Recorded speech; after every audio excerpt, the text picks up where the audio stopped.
Larry. So welcome, everyone. I appreciate the time that we're going to spend tonight and working together. Some updated news, just an announcement that today the council had a work session on permanent funding for the Community Safety Initiative. The council directed the city manager to prepare an ordinance with a payroll tax of .0020 for minimum wage employees, .0040 on all other employees, and .0020 on employers. The council has also directed the city manager to schedule a public hearing for the ordinance on May 28th at 7:30 p.m. The council would also like to hear from the public, and so members of the budget committee, would you please share that with everyone in your networks and influence areas, and make sure they know that they have the opportunity to provide public comment at May 28th at 7:30. And you can also, on the links to this meeting, you can find this notice as well, so that if you need some more information, it's available to you. We'll now move into public comment.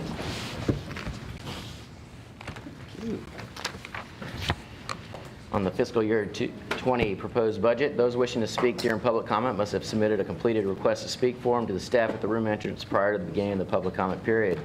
Please preface your statement with the name, city of residence, and for Eugene residents, your ward if known. You'll have 3 minutes to comment. There are lights on the timer. The yellow light indicates that you have 30 seconds remaining, and the sound will indicate the end of the 3 minutes.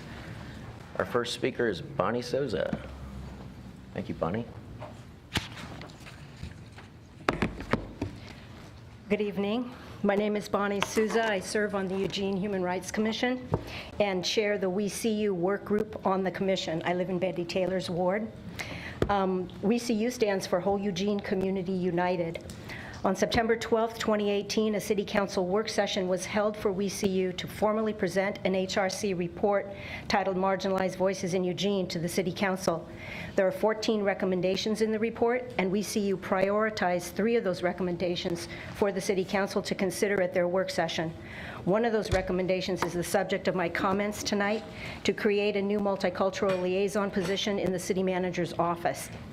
The We See You work group is comprised of members of the following marginalized communities in Eugene: Alaska Native, Latinx immigrant, African, Palestinian, Pacific Islander, LGBTQ, transgender, Muslim, Jewish, and disabled. We See You was informed at the time of the September work session that the city manager had approved our prioritized recommendations and instructed his staff to move forward on all 3. We want to thank the city manager for including the multicultural liaison as a line item in the unfunded needs section of the budget before you. It's number 99, and are requested that the budget committee fund this position in Eugene's fiscal year 2020 budget. In the HRC's Marginalized Voices report, the Multicultural Liaison, or MCL, is generally described as a full-time liaison between the City of Eugene and people of color, Muslims, Jews, the LGBTQ population, and other culturally marginalized groups.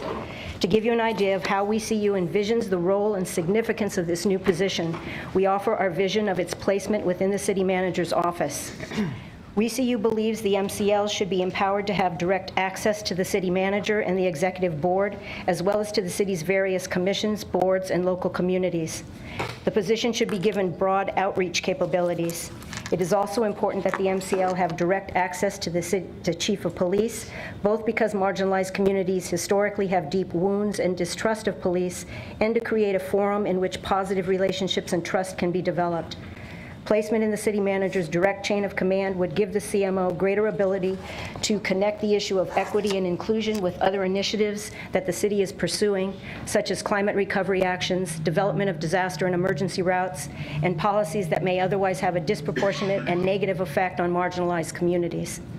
In order to address the city's policy goals to make Eugene a safe and welcoming place for all members of our community, the Human Rights Commission and We See You request that the Budget Committee take action to fund a full-time multicultural liaison in Eugene's fiscal year 2020 budget.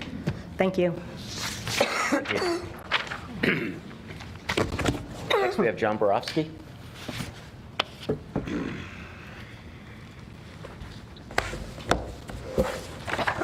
Good evening, Budget Committee members. First off, I would like to thank you for your service to the community. As a former citizen member of the Budget Committee, I can appreciate the hard work you're doing in making your recommendations for the FY20 budget. Tonight, I would like to bring to your attention a small timing issue. As you may be aware of, the city makes an annual contribution to the Human Services Commission. Along with other local governments, this money is then pooled together and distributed to many local social service agencies. Last year, the city committed $1.2 million of general fund money, as well as $350,000 from the Community Development Block Grant, CDBG. This is what I'm here to talk to you about. As chair of the CDBG Advisory Committee, I'm here to let this committee know that this year's portion of the CDBG funds that are available for social services will most probably only be $320,000, not the $350,000. This is due to a reduction in the amount of federal dollars, as well as restrictions as to how those are spent. These amounts are not known at the time the budget that you are reviewing was processed.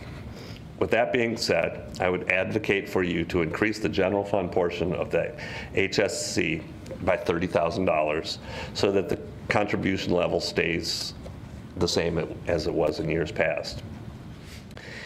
In my many years on the committee, I've seen the good work that the HSC and its providers have done for our most vulnerable population.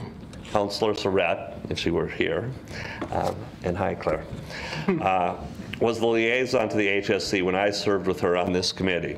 And she can also give you a good understanding of the role of the HSC and the importance of stable funding for the providers that do the work. It's always been my belief that the city's contributions should be tied to the rate of inflation, because one of the main costs for service providers is their personnel. And that goes up each year, but the city's funding has remained stable. So the providers must absorb the increased costs, which sometimes means less services. I understand the manager's recommendation and hope that he or you as a committee will find the way to find the $30,000 to make the contribution whole. Thank you. Next, we have Linda Hale.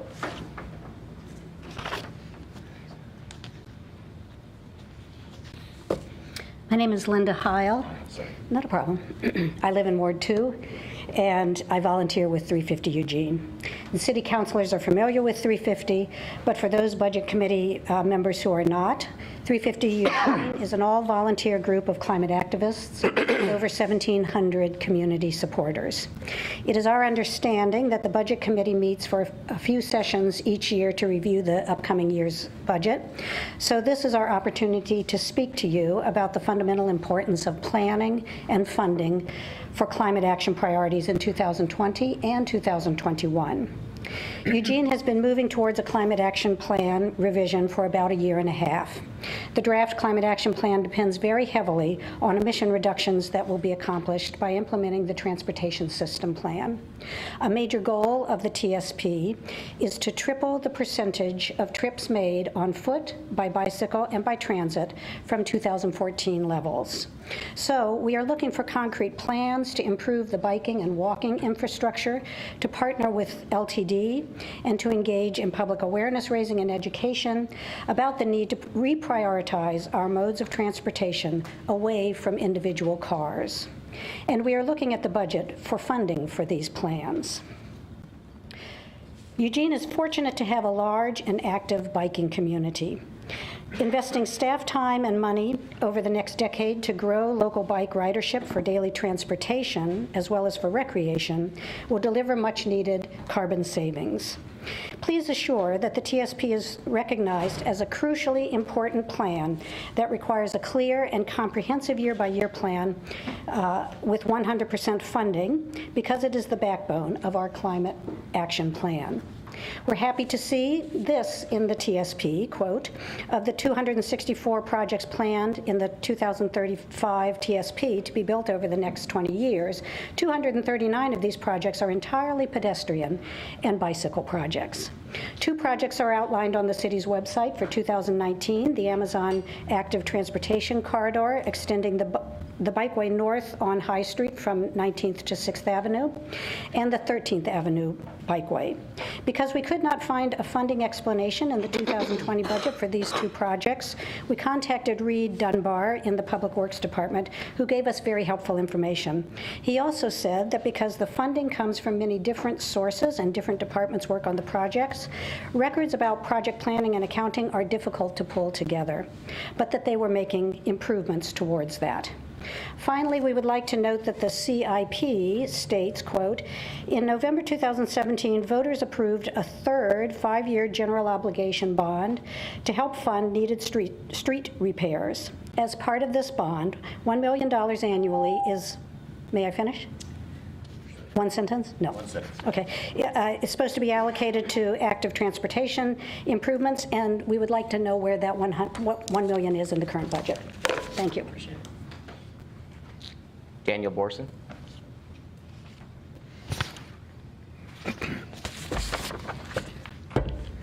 Good evening. I'm Daniel Borson. I currently serve on the Whole Eugene Community United work group of the Eugene Human Rights Commission, but I'm here today as just a resident of Eugene in Ward 2. I'm here to urge you to support the budget requested for a full-time multicultural liaison in the city budget. As public policies and programs are developed by city staff, the needs of those in marginalized communities are often overlooked, not because of any malicious intent, but because it is not always apparent what the impacts might be on those communities, and because city staff only have so much time. A full-time liaison would be able to monitor and track city policies and programs as they develop and progress for potential impacts on marginalized communities. He or she could then proactively solicit input from those communities, and that input could be used to develop more effective policies and programs. Additionally, people in marginalized communities would have a direct point of contact through which they could get assistance or provide feedback on city services and programs, and the city could then work to deliver those services more effectively. Ideally, this position would be high enough up in the organizational structure to allow the liaison to work directly with diverse city departments to ensure that the voices and needs of those in marginalized communities are considered in city decision-making. Finally, a liaison would be able to work with other departments in planning and implementing diversity, equity, and inclusion training and other efforts within city government. At a time when Eugene is becoming more diverse, Eugene must ensure that it considers the needs of all of its residents, and having a full-time multicultural liaison would go a long way towards this goal. I urge you to recommend funding this item in the budget. Thank you. Thank you. Next speaker is Paula Stout.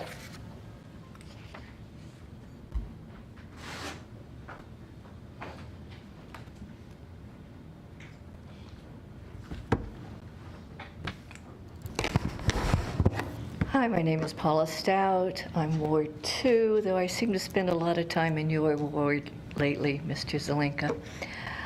I'm here as a community volunteer. I serve on the Human Rights Commission's work group on poverty and homelessness, and I also volunteer at my church, which involves working with the annex shelter for families and attempts to create on our own church property some family housing. I'm speaking mostly tonight about the report later tonight, the TAC report. And my notes are based on having gone to the first presentation of the TAC report. I want to say that I'm very pleased that we're having this large community conversation that involves you and involves the police department, because I think it's important to have that conversation. And I want to make it clear that there's a difference between shelter and housing. And I think we've done a very good job in Eugene, though I don't think we do a good job of advertising it, of having a continuum. Reminding people that our most vulnerable population will cycle in and out of homelessness. I used to work for shelter care, and that there are people, I don't want to call the housing crisis a crisis. I think it may now be a permanent trend. Some of those factors include global issues, populations that are being forced out of their homes either due to immigration issues or climate changes where they're losing their homes to flooding or natural disasters. We have a real estate market here on the West Coast that is easily forcing people out, especially people my age who are aging and have rented all their lives and can no longer afford affordable housing. We have a lot of economic shortfalls, and so I think what I want to voice is the need to be patient and kind to people who find themselves unhoused and to focus part of the budget on prevention. Thank you. Thank you very much. Our final speaker tonight is Cynthia Black.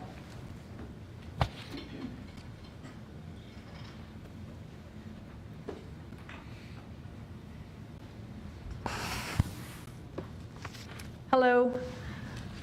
I'm here to talk about budgeting for biking infrastructure. I've lived in Eugene all my life, for 44 years of my life, and I've never driven a car. My family gets around town by biking and walking and busing. We all know that we need to dramatically increase the number of bikers and walkers in order to reach Eugene's climate action goals. We can't do that with the bike lane system we have now. Many of us just don't feel safe when we bike in the city, and many people I know won't bike because of that. In order to increase bike ridership in Eugene, we need to encourage biking and walking by people of all ages, by older people and young families with children.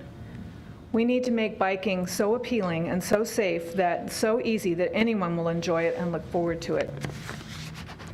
To do that, we need a network of protected bike lanes all over the city, separated from car traffic, so that the average person can find a safe path to work, to the store, and the average family can bike together safely to school and to church and to soccer games.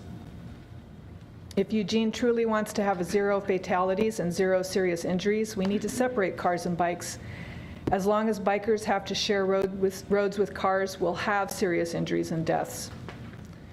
The Climate Action Plan proposal says the city will need to adopt a more aggressive rate of implementation of the Eugene Transportation System Plan goals, policies, and projects.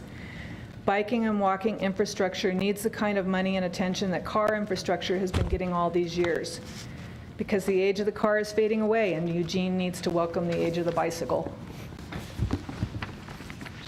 Thank you.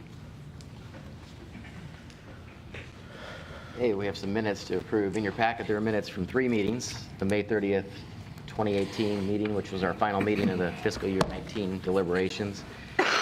IP meeting on February 20th of this year, and our last meeting, April 24th. Are there any recommended changes or comments about the minutes? We have a motion to approve those. Move to approve. All in favor? Aye. Aye. Put your hands up high. Is it unanimous? It is. Thank you. Appreciate that. So we'll move into, we have 2 presentations tonight. The first one being the urban renewal budget and a 101 on that, and then we have the TAC report. So I'll turn the floor over to the city staff.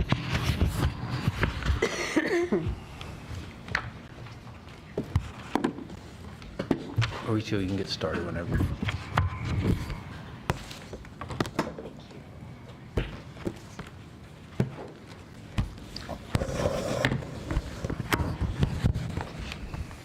Thanks.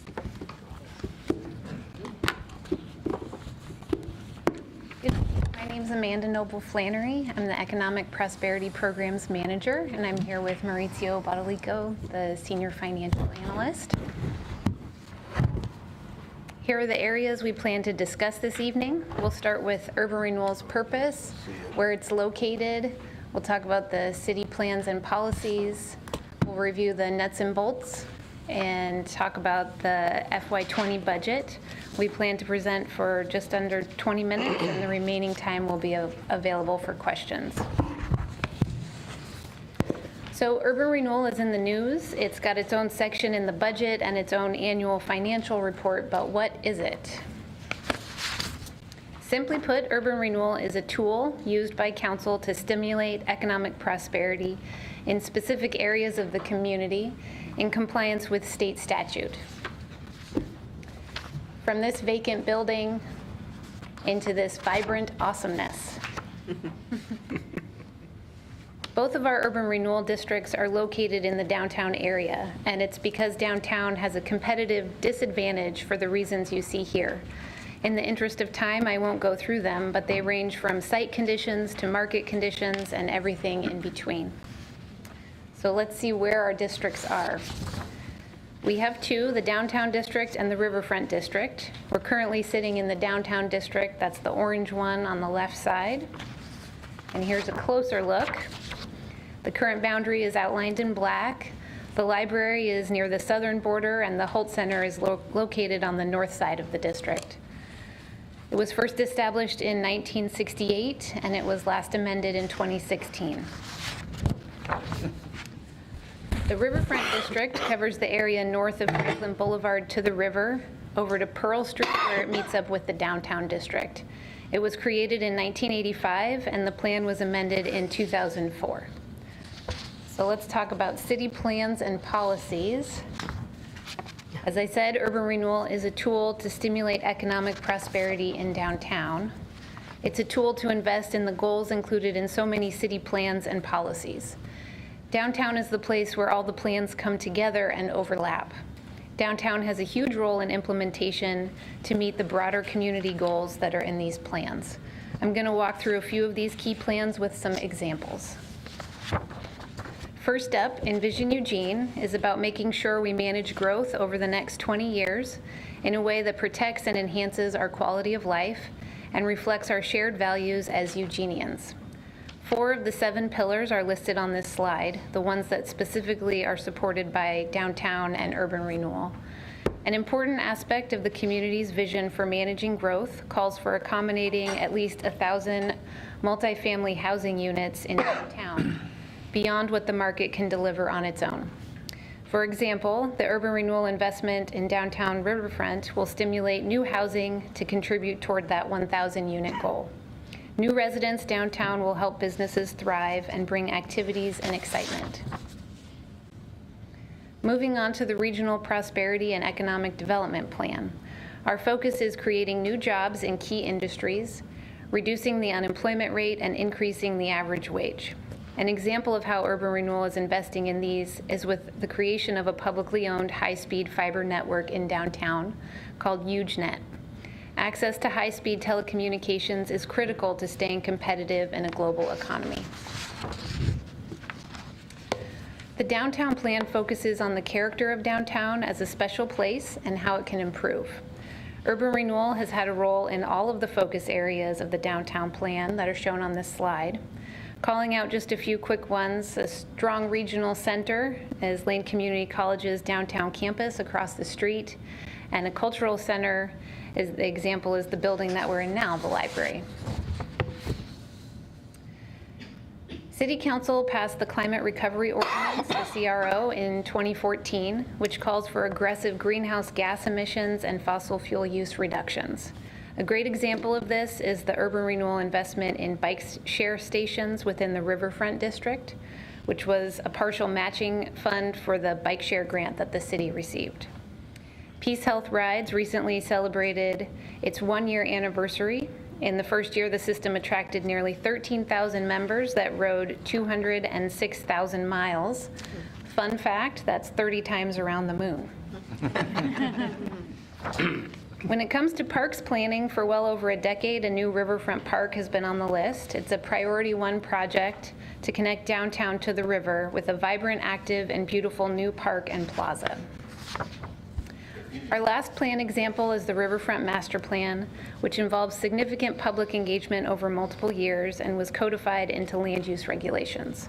It's the community's vision for parklands, plazas, green streets, historic assets, new housing and commercial space adjacent to the community's key asset, our river. Implementing the Riverfront Master Plan will influence future tax revenue, economy, ecology, and overall identity.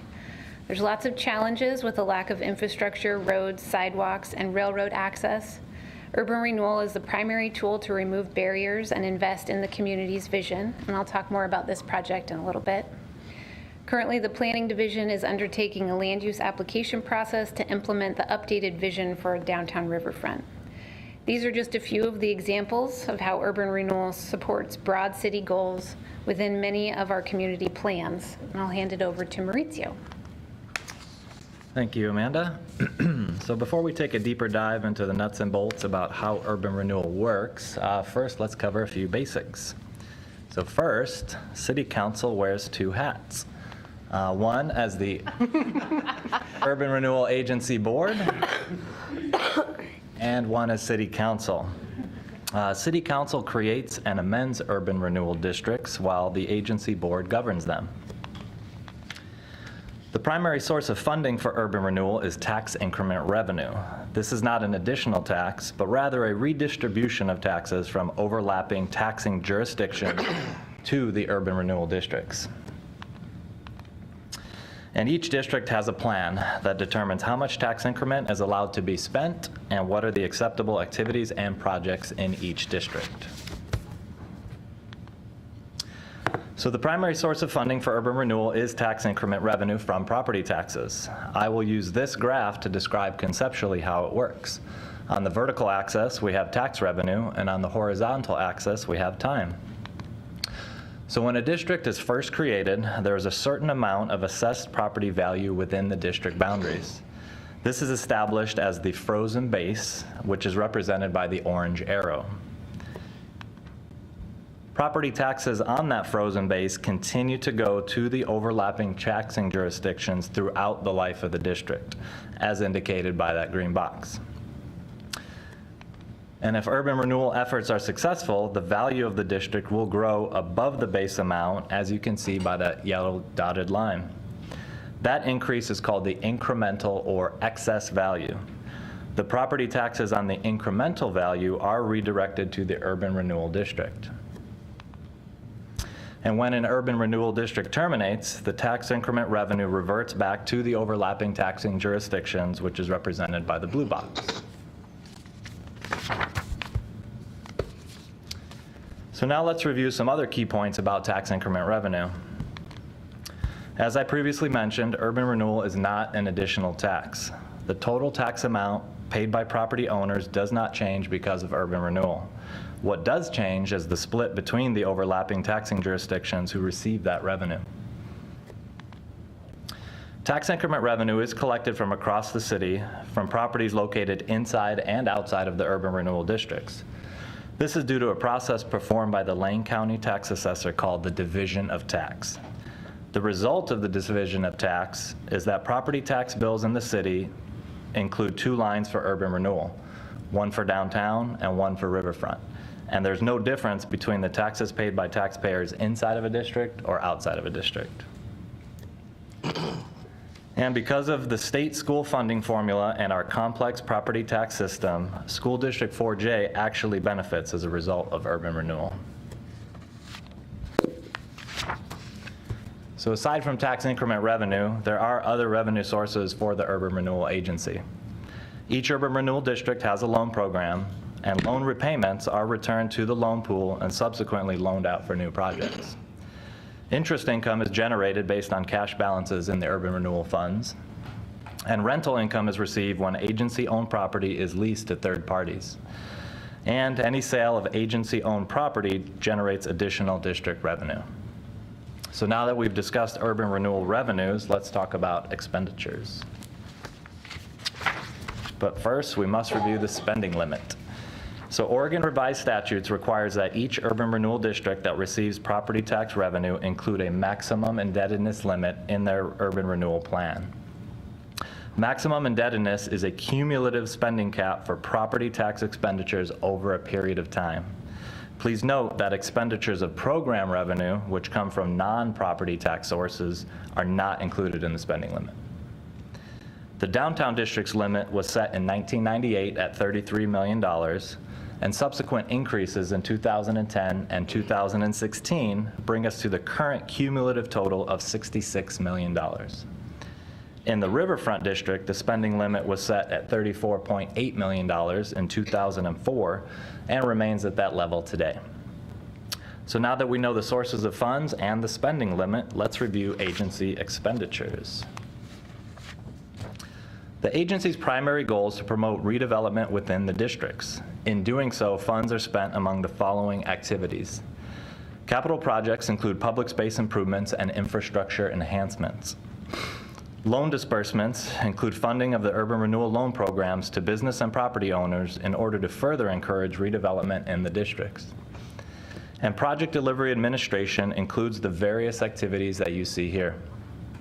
The agency does not have employees, and thus these activities are carried out by city staff, and the city is fully reimbursed by the Urban Renewal Agency for these costs.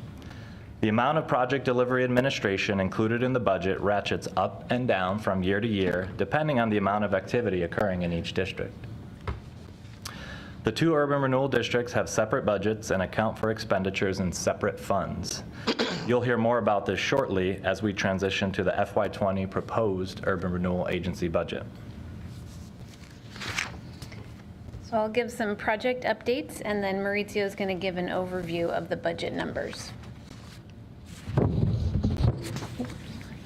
For the downtown district, City Council amended the urban renewal plan in 2016, which made 4 projects eligible for the agency board to use these funds on.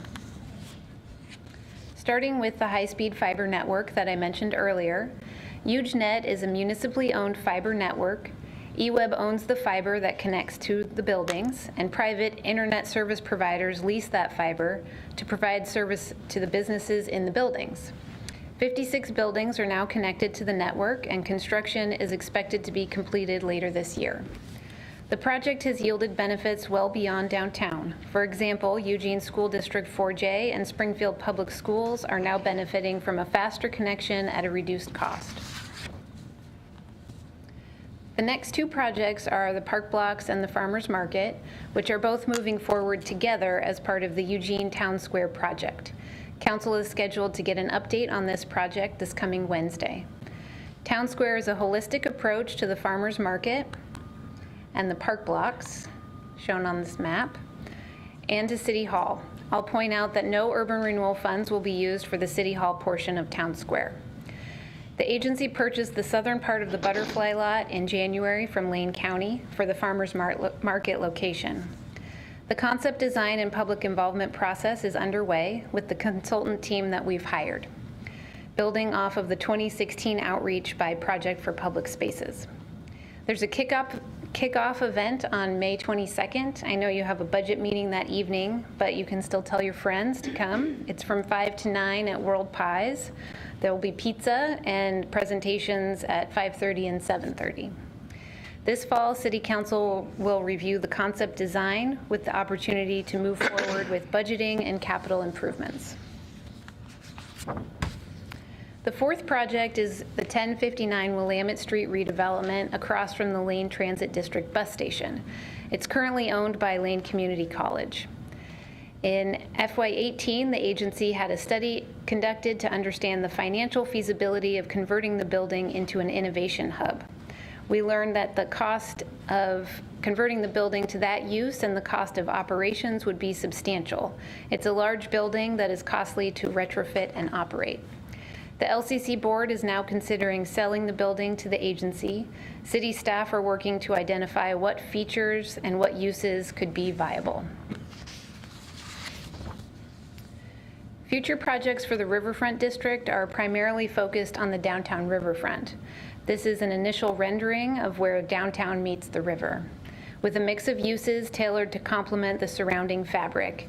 It's a partnership with the agency, the city, Williams and Dame, and we're in negotiations with the team for the steam plant, which I'll talk about in a minute. This is the concept plan. As in most neighborhoods, this development proposes mostly housing with a mix of market rate, mixed use, and affordable housing types, a hotel, and neighborhood serving retail. Additionally, the development proposes public amenities, such as an extension of 5th Avenue to the river, restaurants, commercial, and a public plaza and open space. The downtown riverfront park and plaza is designed to be a layered landscape, one that moves from more urban on the redevelopment site down toward natural and soft areas with pedestrian paths woven through the riverbank. Although it's not in the FY20 budget, I want to give you an update on the steam plant. 2 weeks ago, the agency board selected the development team led by Mark Mixis and Mark Frohnmeyer for the redevelopment of the steam plant and gave direction to enter into negotiations. This is a fly-through of the team's proposal to save and adaptively reuse the steam plant, transforming it into a vibrant mixed-use center. The ground floor would look out to the river, drawing the public in for art, music, food, and drinks. The upper levels of the building would include office spaces that would provide the fiscal foundation to make the redevelopment feasible. The team intends to pursue listing the building on the National Register of Historic Places. Over the next few months, staff will be negotiating deal points, which will be brought back to the agency board later this summer.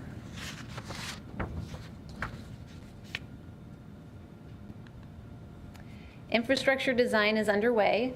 Site demolition and clearing has begun to prepare the redevelopment site and park for grading, riparian enhancement, and utility relocations that will be completed this summer.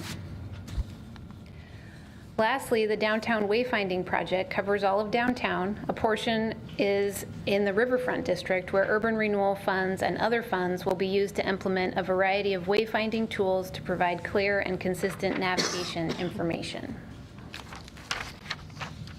All right, back to me one more time. So this chart summarizes the FY20 proposed urban renewal agency budget. Please note the figures you see here do not include the $12 million for the Riverfront Park and Plaza as approved by the agency board on April 15th. The city manager will be putting forth a motion to the budget committee for consideration to include these appropriations in the FY20 recommended budget for city council. The total proposed expenditures for both districts is $17.9 million, although the net expenditure budget is $10 million after excluding interfund transfers. These interfund transfers are typically needed to move tax increment revenue from the receiving fund in each district into other funds within the same district. There is one additional interfund transfer in the Riverfront District in FY20, which I will discuss shortly. You may notice the Downtown Capital Projects Fund is not reflected here, and that's because no additional capital budget authority is being proposed for the downtown district at this time. Capital funding that was previously approved in either district but remains unspent, such as the Railroad Quiet Zone, will continue to roll forward from year to year and will be reflected in the FY20 adopted budget, as happens for all capital funds. Now let's take a look at the budget details for each of the funds shown on this chart. Let's start with the downtown district. The table at the top shows that the downtown general fund proposed expenditures are approximately $5.2 million. This amount includes almost $2.2 million in support of the 2016 plan amendment projects that Amanda reviewed earlier. The downtown general fund budget also includes almost $3.1 million available to be loaned out for the downtown revitalization loan program. Although all available program revenue is budgeted for the loan pool, actual loan activity may vary. So moving on to the bottom table, shows that the Downtown Debt Service Fund proposed budget includes a nearly $2.2 million interfund transfer to the Downtown General Fund in order to cover eligible plan expenses with tax increment revenue, the largest of those expenses being the fiber project. This transfer is needed because the Downtown Debt Service Fund receives the tax increment revenue for the downtown district. Now let's move on to the Riverfront District. Starting at the top, Riverfront General Fund proposed expenditures are just over $3.2 million. This amount includes approximately $700,000 in support of district projects and a $2.5 million interfund transfer to the Riverfront Capital Projects Fund.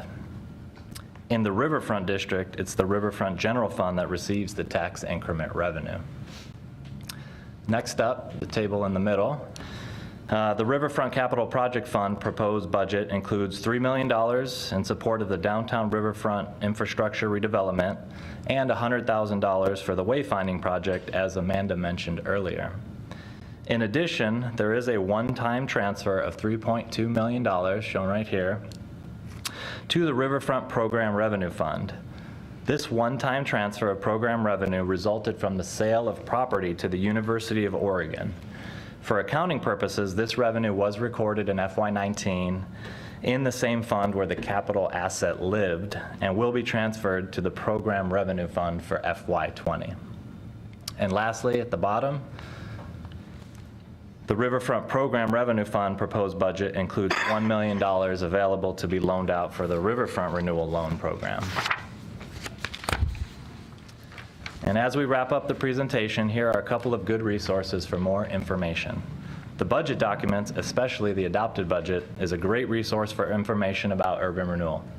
In fact, much of what we've covered today is included in the adopted budget in even more detail for those of you that want to dig in a little deeper. And another great resource is the urban renewal section of the city's website, where you can find the district plans, their accompanying reports, and project-related information. Amanda and I are here, along with the urban renewal project managers sitting in the audience, and we're here to answer your questions. Thank you. Go ahead and start to the right, and we'll go around the room, and then we'll open up the queue if we need to. No questions? Thank you very much for your presentation. The only question I have is, has there been forecasted ongoing expenditures beyond just the capital infusion? And the reason why I asked that question is because I'm curious to see if that would impact how we invest the dollars today, and as that would impact dollars down the road. Yeah, so for example, recent conversations in council looking at the Riverfront District, we've forecasted revenues and expenditures through FY24, which is the end of the district, the expected end of the district. So for example, we know there's going to be city staff working, project managers working on these projects, so we forecast expenditures through FY24. And we do add in, we also forecast for property tax revenue, we do a forecast of what we think the tax increment revenue will be in the future. And we add in any other potential known revenue sources. So yes, we do that. But nothing beyond 2024? In the Riverfront District, no, just because that's according to the current plan, that's the end date of that district, yeah. Gotcha. Okay. The other question I had, maybe it's more general, maybe not right for this venue, but I'm curious, what about expenditures for parking in the Riverfront? Is that included in? No. There aren't in the FY20 budget? No. Okay. I have no questions. Thanks. I have no questions on this, but I will. Thank you for the presentation. I just want to make a note that whoever photoshopped those hats in definitely deserves a pat on the back. That was fantastic. Right there, Allie. Thank you. You're welcome. Who was that again?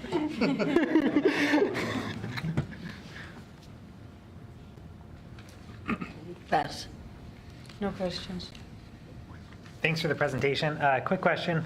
So of the cumulative total that's been allowed, does this consume all of that, or is there still a surplus beyond that amount? So we've done some projections recently for council as they considered funding for that. So we look at not only the tax increment revenue, but also the program revenue. So for example, that land sale to University of Oregon, that was a chunk of change. So including all of that, what we expect, we look at the total financial capacity of the district. After spending the $12 million on the park and the plaza, we expect between now and FY24, there would be approximately an additional $6 million available between tax increment revenue and program revenue to spend on other things. Between both? Correct. Okay, thanks. That's for the Both districts? Both districts? No, That's just for the Riverfront District. What about downtown?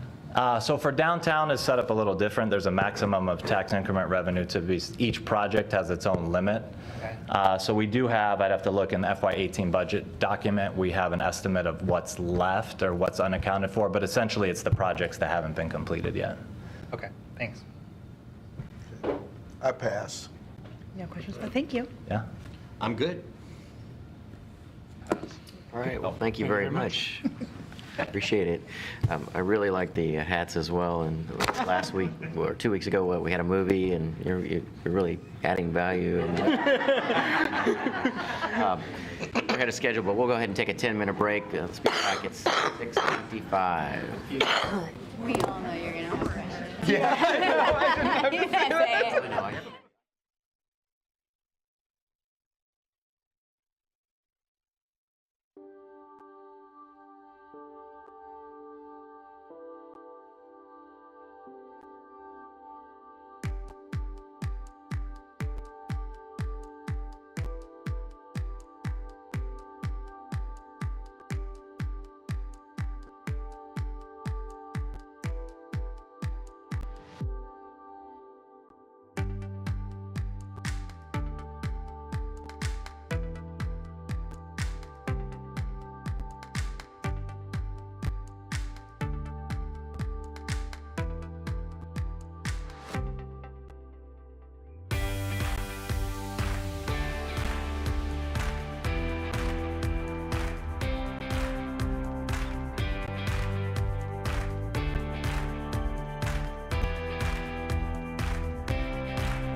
Welcome back.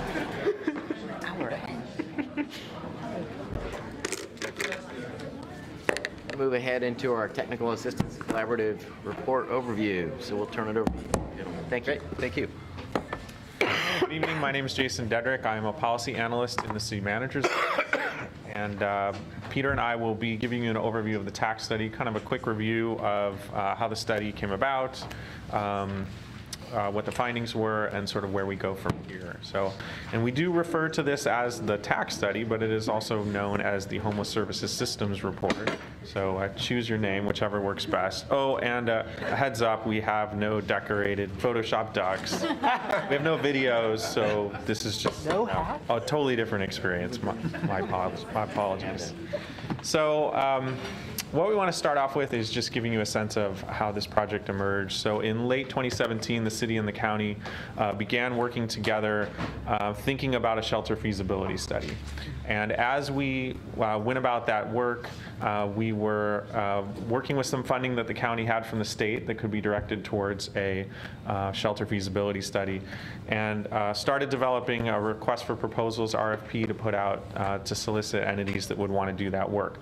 As we started learning about what a shelter feasibility study was, we started learning that the success of any shelter in any community is largely dependent on how it integrates with the larger homeless system in that community. And so it then became a shelter feasibility study as well as a basically homeless systems analysis. And that was reinforced by the entity that was selected for the project, the Technical Assistance Collaborative, in their strong recommendation that this be more than just a shelter feasibility study. And that is, the report that you see is a reflection of that. The Technical Assistance Collaborative, they're a nonprofit entity out of Boston. They are well versed in this kind of work and have done this kind of work all over the country. And at the time that we initially contracted with them, they were already doing work with the state of Oregon, looking at homelessness around the state. So they came in with a bit of a leg up in terms of understanding our statewide system. Their methodology involved looking at all the available data that we have in our community, most of it collected by Lane County, but as well as that provided by the other providers in the community. Looking at all that data, looking at any reports or plans that we had, also really getting out and interviewing. They did some one-on-one as well as some group interviews with all of the providers in the community as well as key stakeholders, and also did walkthroughs of several of the key facilities in the community. So they really tried to make the most out of their trips out here, but really try to understand the system. So that is sort of how the background on the project and how it was carried out. Not going to go too deep into the findings, but just really want to hit the highlights on what they found, because it really influences the recommendations they put forward and will really influence the planning going forward from there. So in terms of our community or Lane County as a whole, we have a higher percentage than other communities of these following things. So unsheltered individuals. So of our number of folks experiencing homelessness, nearly 2/3 are unsheltered on any given night. That's higher than many other communities that may have more shelter beds. So we simply have many more unsheltered. And it's worth pointing out that, and I'll reiterate this later, but many of the programs that the city provides related to overnight parking, dusk to dawn, and rest stops, those are all considered unsheltered. So when we do our point in time count every year, individuals that are in those programs are not counted as sheltered, and that's per federal rules around how you classify that. So also a higher percentage of folks who are experiencing homelessness in a chronic way. So other communities might have a little more folks sort of in and out of homelessness relatively quickly. We have a higher percentage that have been homeless for quite a period of time. Also, a much higher percentage of single adults. You will often see in other communities a little lower percentage there and a higher percentage of families experiencing homelessness. So it was for this reason that TAC focused their recommendations around single adults. They were very careful to point out that that doesn't mean we don't need a strategy around families experiencing homelessness. It just meant to have a large impact over a short period of time, you really need to focus on those single adults.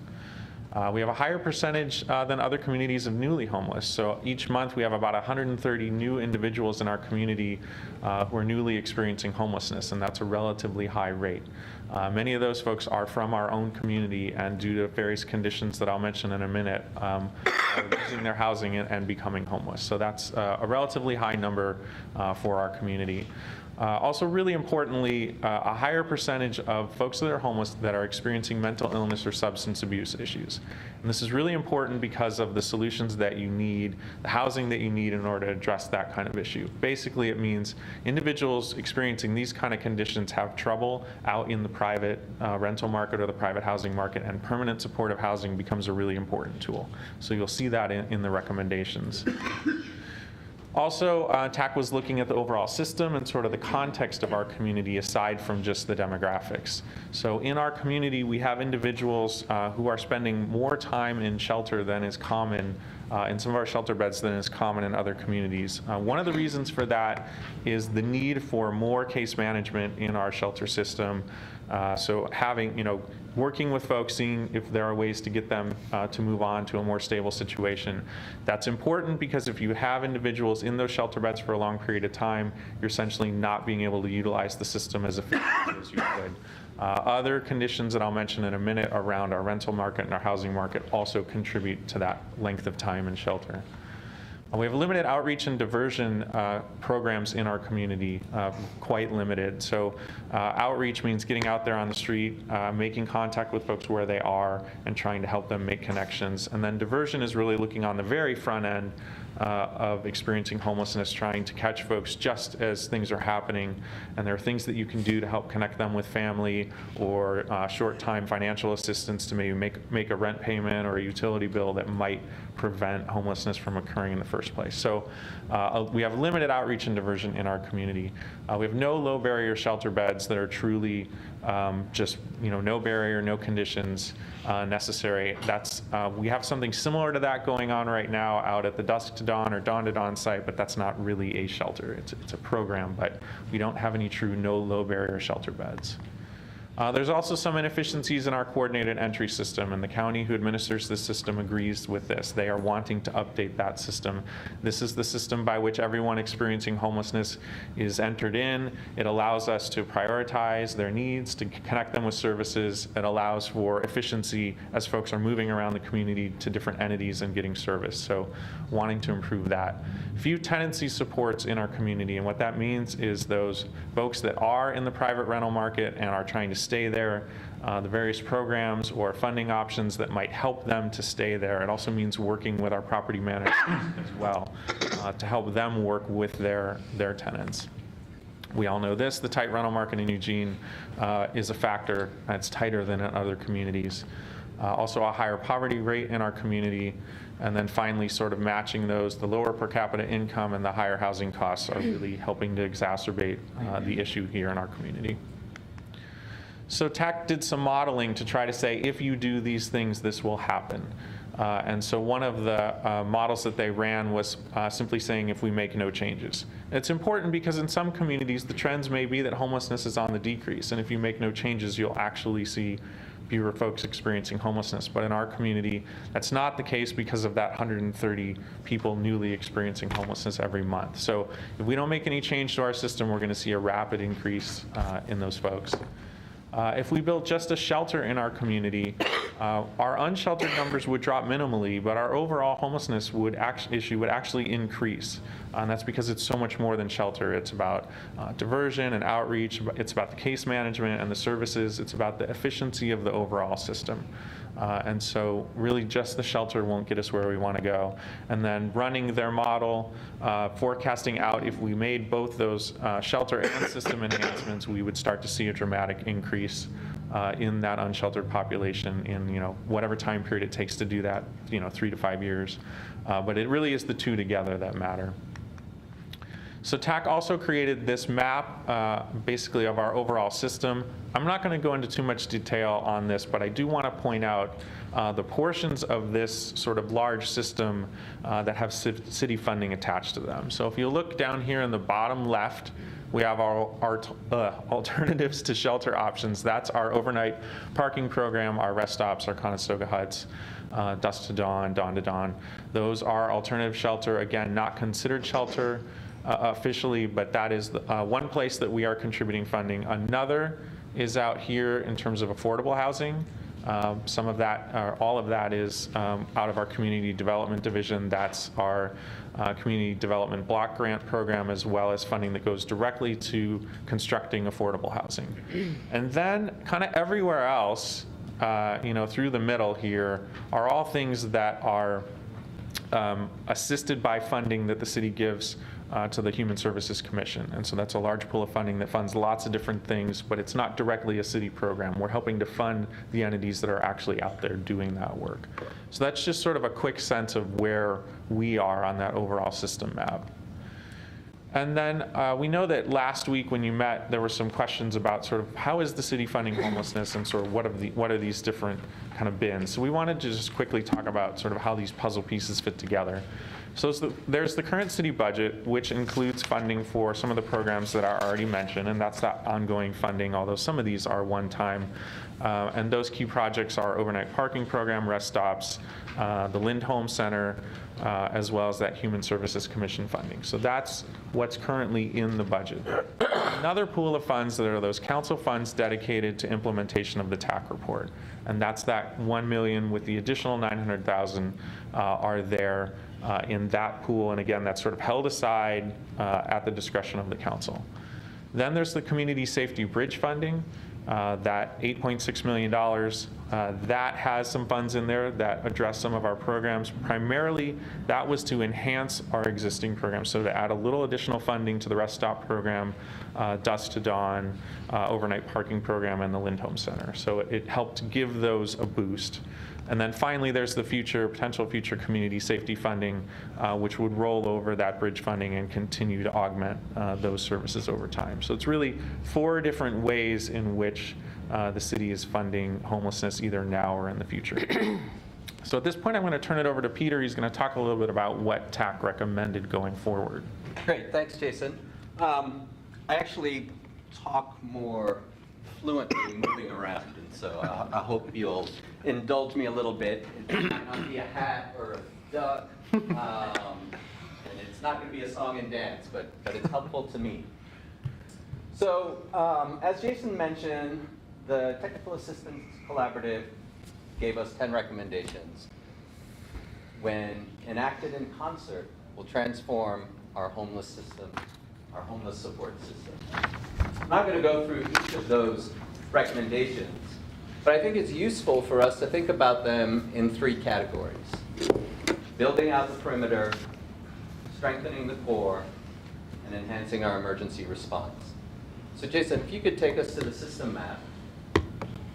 And you can divide this into thirds, not equal thirds, but 3 parts of this system. One dividing line would be right here. This is part of the perimeter. Another dividing line would be right over here. This is the other piece of the perimeter, and here's the core.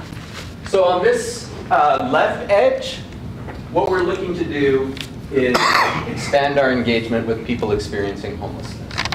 Right? There are a number of folks that are alienated from the system entirely. They don't connect for a variety of reasons. They don't know about it. They don't like the options that they're aware of. They've got transportation. I mean, there's just a whole variety of issues that is a barrier right here. So one of the ways that we strengthen the perimeter is expand our engagement with folks. Over here on this side, the other perimeter, surprise, surprise, expanding in this direction means increasing the availability of affordable housing. Right? So when we talk about expanding the perimeter, increasing the resources that are available as we're connecting with more folks. Yep. When we talk about strengthening the core, what happens here, we deepen our relationships with folks. We have a better understanding of who they are, or you are, or we are. I don't want to make assumptions. And as we get a better understanding of who these folks are, that information gets sent here. We have a better understanding of their needs and the community's needs in its entirety. That information flows this way. As we expand our available housing stock, we track what's out there, what's available, and how do we get people into it. That information flows into the pool. In a perfect system, a well-functioning system, the needs that we've identified accurately, because we're deeply engaged with as many people as we can be, aligns really nicely with the other edge, the resources that are available. And we move people through the system. And that we've transformed homelessness. Unfortunately, we don't have that perfect system. And it's going to take a little while to build these edges out.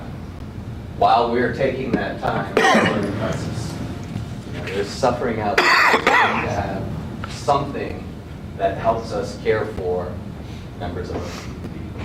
And that's kind of our emergency response. A shelter fits in there. And then the other piece of that is flexible funding. And so, Jason talked a little bit about tenancy supports. We all know we all have complex needs, right? And sometimes our needs don't fit very nicely into a program description. And so the funding that comes out of that program isn't agile enough to take care of, let's say, need. We'll use needs. It's not agile enough to take care of the variety of things that I need.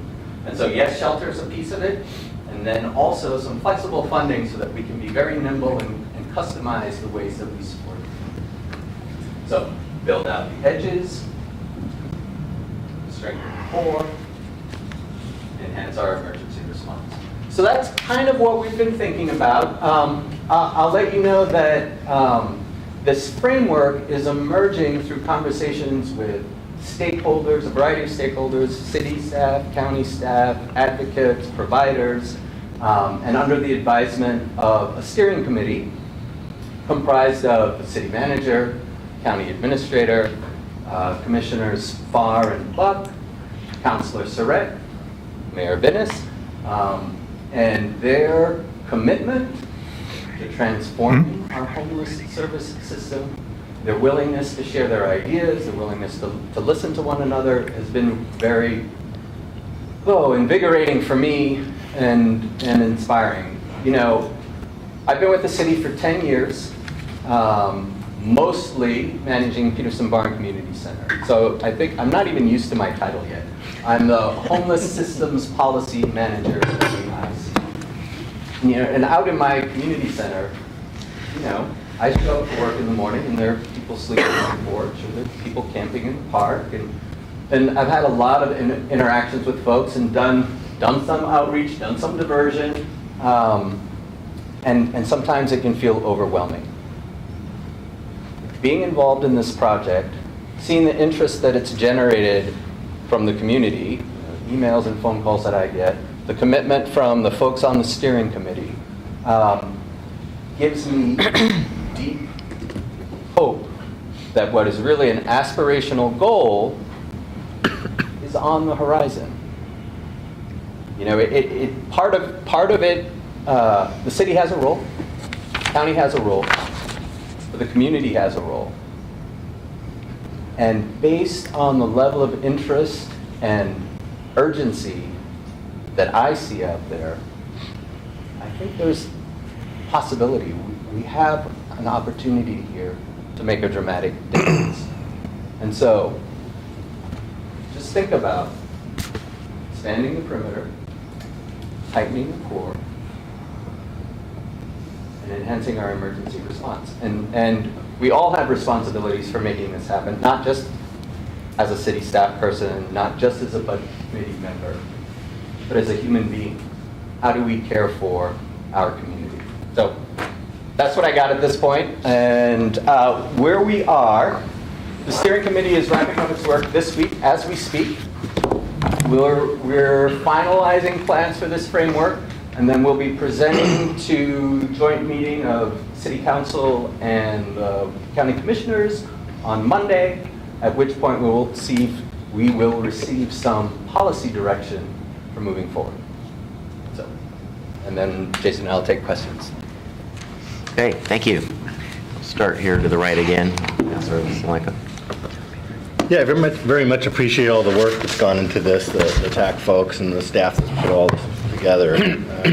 I've been working on this for 25 plus years, and this is one of the first times that I actually feel like the stuff that we're about to embark on is actually going to get us to a point where we're almost eliminating homelessness. Never seen that before. Never seen a plan to do it. Usually it was the light at the end of the tunnel was actually a train coming at us. Now I actually think it's, you know, outside into a place that has very little homelessness in it. I very much appreciate the holistic approach to this whole thing, and all the different pieces, parts that were recommended by the TAC folks. It started out as a shelter study, so one of the key findings is that on one of the slides, shelter only will actually drop the unsheltered numbers just minimally, and overall homelessness will increase, which almost sounds counterintuitive. So maybe you can explain that a little bit, and then also explain one of the comments that you made, Peter, was that shelter is a part of this. So maybe you could characterize what that means, what does it look like, what's it for, how does it? So the way that So the way that I think about this is the goal is to get people into housing, right? That's the goal. And so what we need is more housing and more supports to keep people there once they're in there. A 75-bed low barrier shelter is going to provide shelter for 75 people. Jason referenced a statistic, 130 new people coming into the system a month. So just simple math right there is if you're sheltering 75 and 130 are coming in, that's what, 55 additional folk that month. And so shelter is not the solution. It's a way to care for a small number of people, and that care is deeply important to those 75, but it leaves hundreds of people still in need of shelter, housing, support services. And so, does that help? Maybe you can, a lot of people don't know what a low barrier shelter is. Oh, sure, sorry. So there are shelters that require sobriety before you can go in. There are shelters that require or don't allow pets, so you're not able to access that. There are shelters that don't allow families, so you don't have access to that space. And so a low barrier shelter would remove most, if not all, of those constraints on access to. Yeah, especially when, I don't know what the statistics are, but maybe half the folks that are in the homelessness category are experiencing either alcohol or drug abuse. It's more than that. Yeah, it's more than that. I think it's more than that. I've seen numbers as high in the 67% range. Right. So having a low barrier shelter allows us to have those people get into the system. Right. When normally they wouldn't be able to. Right. So that's just one part of it. All the other 10 things in the 3 categories are really about taking our existing system and making it work a lot more efficiently and a lot better, and beefing it up so that it gets where we're trying to get. Yeah, and if you remember the statistic or the finding that Jason referenced, people stay in shelters in Eugene, in the Mission, longer than the national average. And the reason they stay there is because there's no place for them to flow, and so it clogs up the entire system. And so shelter is a useful addition. And as I don't want to trivialize what that means for the people who are able to access that shelter, but really what needs to happen is to build the efficiencies of the system as well as build out the housing inventory. That's where the difference is going to come.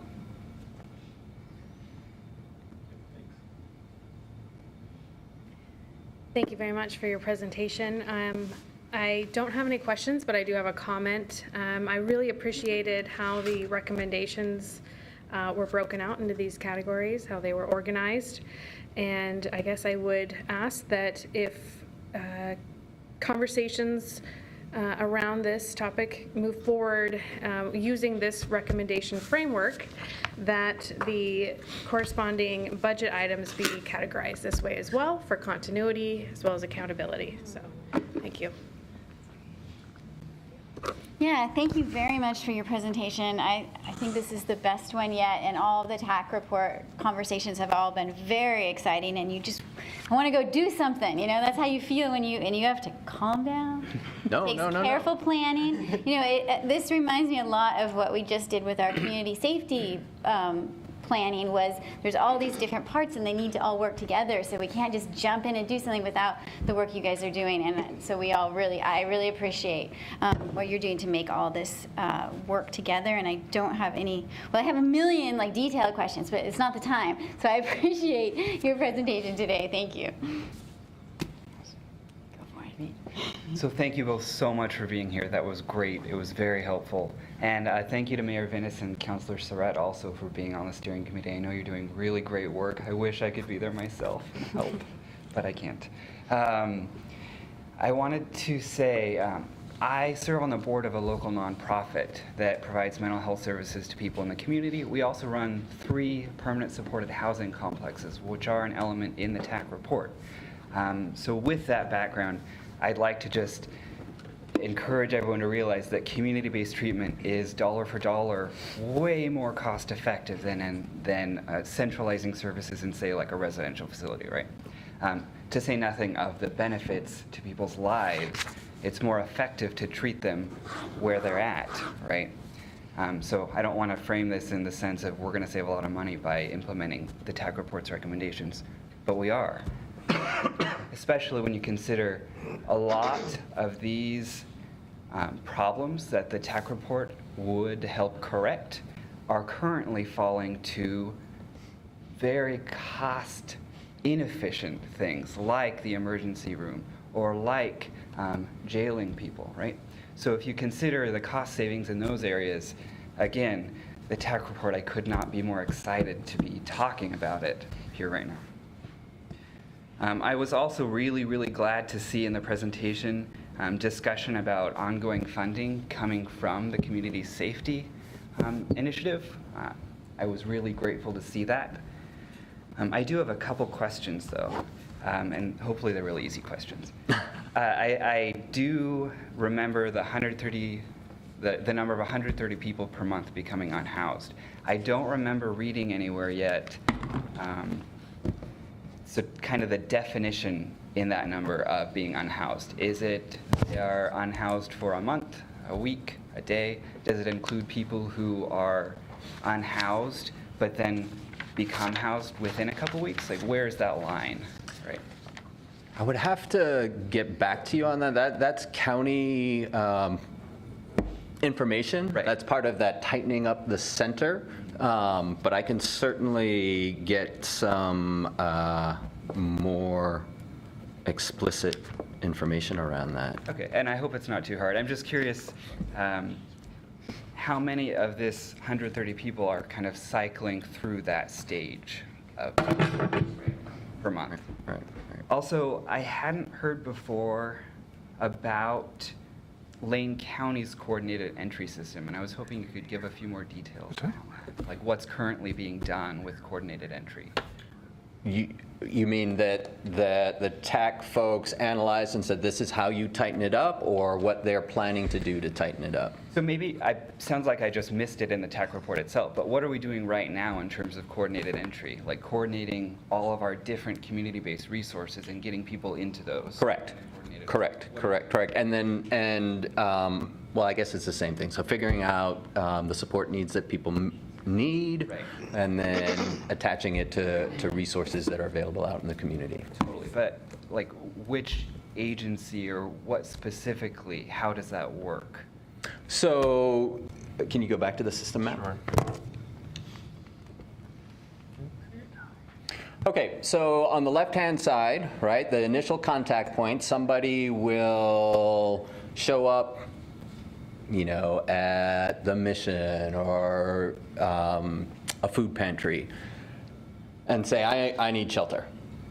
And what's supposed to happen is that they get connected with an outreach person that then connects them to an assessment. The assessment, they receive a score on that assessment and then get routed to available services. But that's not being done right now, or? It is being done. So it's not being done every time, all the time. Okay. You know, so an example of something on the back end that may happen is a slot opens up in a rapid rehousing situation or permanent supportive housing situation, and that's not communicated back into the coordinated entry system in a timely fashion. And so you've got this unit that's if you look at the TAC report, it talks about underutilization. So that would be a place where that happens because the reporting isn't happening in a real-time fashion. And so one of the ways that TAC recommends tightening up the center is having the capability for real-time data gathering. I only have 8 seconds, so I want to thank you. I will need a round 2, but thank you so much. I am super energized hearing your presentation. That's what we need. Yes. I might have to hold 1 second. I think, Mayor Bendis, did you want to?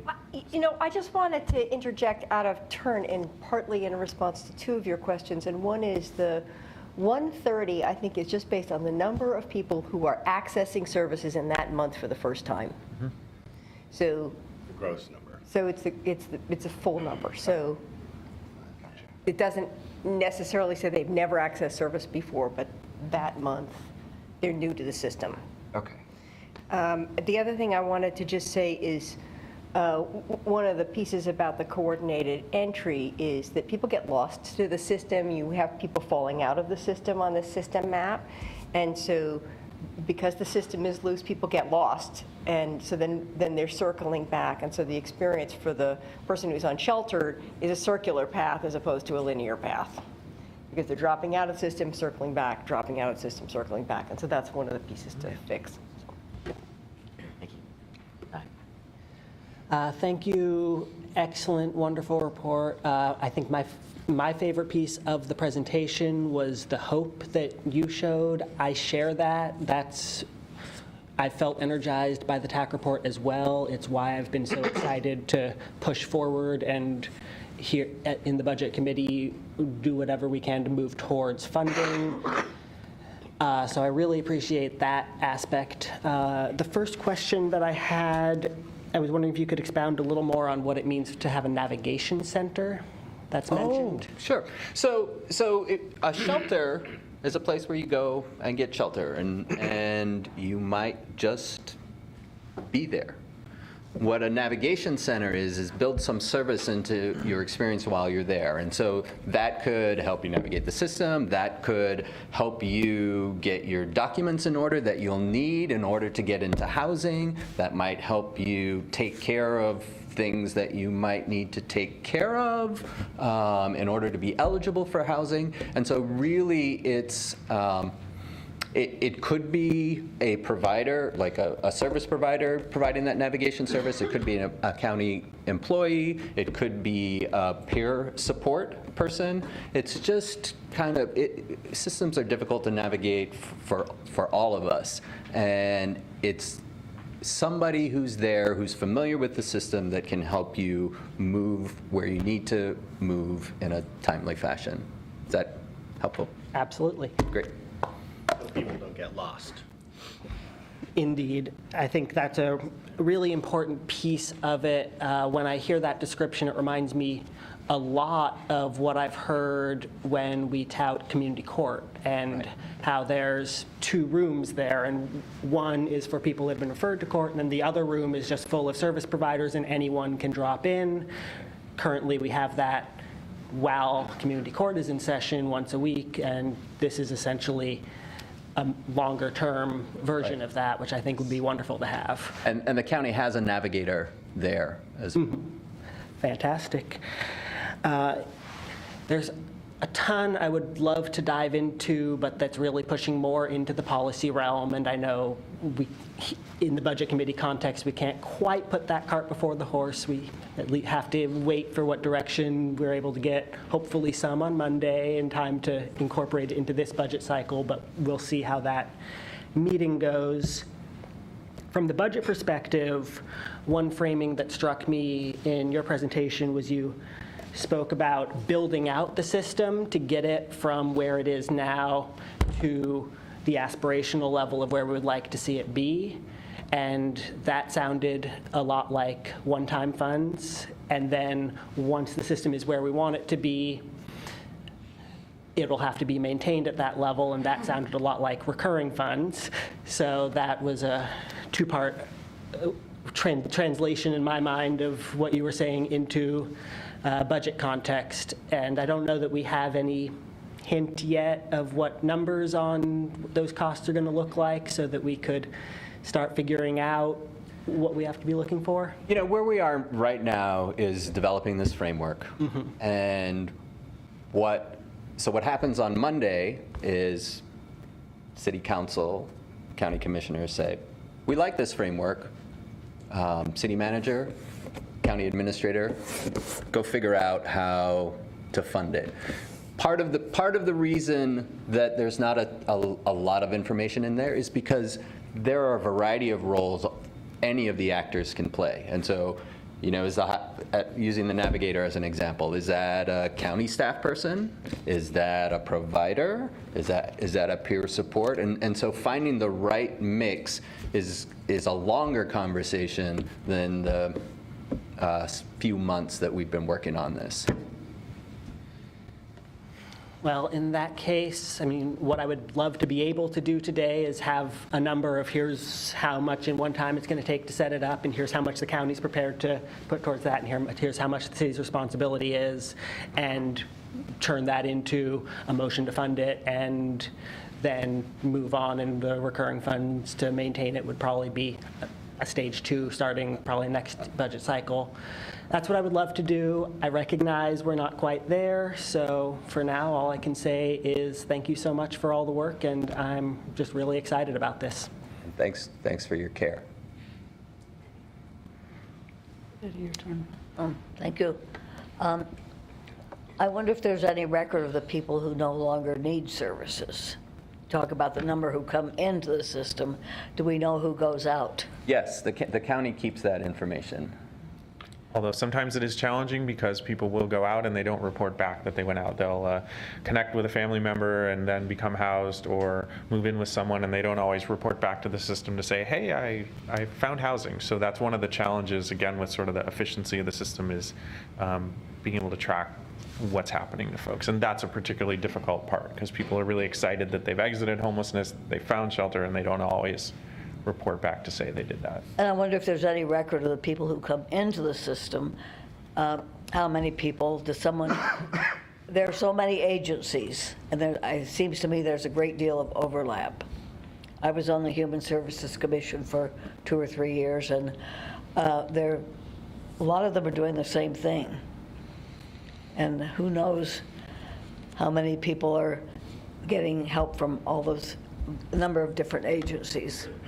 Well, that's part of strengthening the core, right? Is to making sure that the data that we have available has integrity, and so that's part of the framework. And assuming that the council commissioners like the framework, then we can explore a little more deeply the process to tighten that transfer of information up. I would like to think that most help is temporary. Pardon me? I would like to think that most help is temporary. People are passing through. I like the sponsors model. Well, they help people, and they don't expect them to stay there forever. And I think I would like to see some evidence that help is helping. Yeah. But thank you, that's all. Thank you. Thank you. I really like the TAC report. I think it's full of great ideas, and this is the 4th time I've heard about it. I would have preferred to have had this subject next Wednesday after we had the steering committee report. I think we're kind of putting the cart before the horse here, and since it's so close. I don't need to be convinced that this is a good thing to put money towards. I understand this isn't the 4th time around for everybody else. But it's a little confusing. This is a budget meeting, and now we know a lot about the TAC report. But what I want to know is about the money. And is this something that we're actually going to deal with in this budget? Because we already have the $1 million for the shelter and the 900,000 basically to go towards TAC implementation. Is that enough to get us through this year? Because we don't really know yet how much TAC implementation we're going to try to do this year. Or is this something that's going to come up in the supplemental budget? So it's such a nebulous, moving thing that I'm not quite sure what our job is about the TAC report. So something that I would like to have is in the budget as it has been proposed already, how much and from where is going to the different things mentioned in the TAC report. How much and from where is coming to car camping, because last year we put an extra 60,000. How much for dawn to dawn, how much for rest stops, how much for shelter. And where is that coming from in each case? Is it coming from the bridge funding? Is it coming from human services? So I want a total for each project, and I want a total for each source. But I also want to know, is this something we're really dealing with in the next 2-3 weeks? Because we don't know yet what kind of money might be needed. Emily, I think you bring up a really great question, that last one. And the timing is just awkward because the budget shows up now, the TAC report's showing up now, the meeting that the joint electeds will have on Monday will help inform that conversation. And then what will even further help that conversation is the two agencies get together, and depending on what the outcome of Monday is will matter on sort of sequencing of funding. And then we will come together and really start putting together the details of what all the pieces cost and the timing of those costs, which then will need to get dealt with probably at 2 different levels. One, the council is working through that. Some could be a supplemental budget, but probably realistically, the FY21 budget, the budget committee will have much more engagement in that conversation because there will be a plan and a budget that contains financing of that plan, which now the budget committee will spend a lot more time on that. And so it's just an awkward time of timing. So in the next 2 or 3 weeks, there may be some onesie twosies. The piece I think about is you didn't call it discretionary dollars, you called Flexible it funding. flexible funding. Now, that may be a place where you add $24 into flexible funding, which is actually helpful, right? It's one-time money, but it's actually helpful, and it's called out in the TAC. So that may be something you can put that sort of in that bucket. But the bigger costs of people and all, I don't think it's a 2 or 3 week place. That's just not going to be ready to be able to articulate that. I agree. So Yeah. I'm kind of wondering why we're doing this other than the goodwill of, yay, TAC report, go team. I think how much money are we actually talking about in this cycle of stuff? And that's why I want to know where and when and what all of this is Provide that. coming, so we can nitpick and say, oh, I want another 20,000 for cars, and because otherwise, what are we really talking about with this? I'm a little irritated, as you can tell. And partly is because what we heard, particularly from the counselors have had multiple presentations. The community members, the budget committee, it felt like there was a lot of energy around the TAC report, which is good, a lot of positive energy. And so the purpose of this presentation was to bring that information, and so everybody has that information. What the budget committee can do with that is not as robust as perhaps what we would like to have at this exact moment. But the intent is to meet what felt like a lot of energy in the first go-around for a better, broader understanding of where we are headed with the TAC and what the TAC represents. Well, I hope that we strenuously advertise the recording of this meeting so that the general public will know what this presentation was done basically for them, I think. And thank you very much. The TAC is great. Let's fund it. I'm done. Thanks. Just for clarification, is this the last round of discussion, or is there going to be a more general one after this? We do have one in the queue for round 2. So I can squeeze in some other budget questions right now? I'm sorry, say that again. So I can squeeze in some other more general budget questions? We have a session for that next. Next week, okay. Okay, yay, go team. I'm excited about the TAC report. Thanks for your presentation. So for the last year or so, I've been on the Human Services Commission as well. And I think there's a ton of goodwill in this room and outside of this room, and a lot of movement towards supporting the TAC recommendations. And I'm looking forward to next Monday's meeting and the outcome from that. But what really strikes me is even sort of the full gamut of recommendations in the original TAC report, it seems really affordable to get dramatic improvements.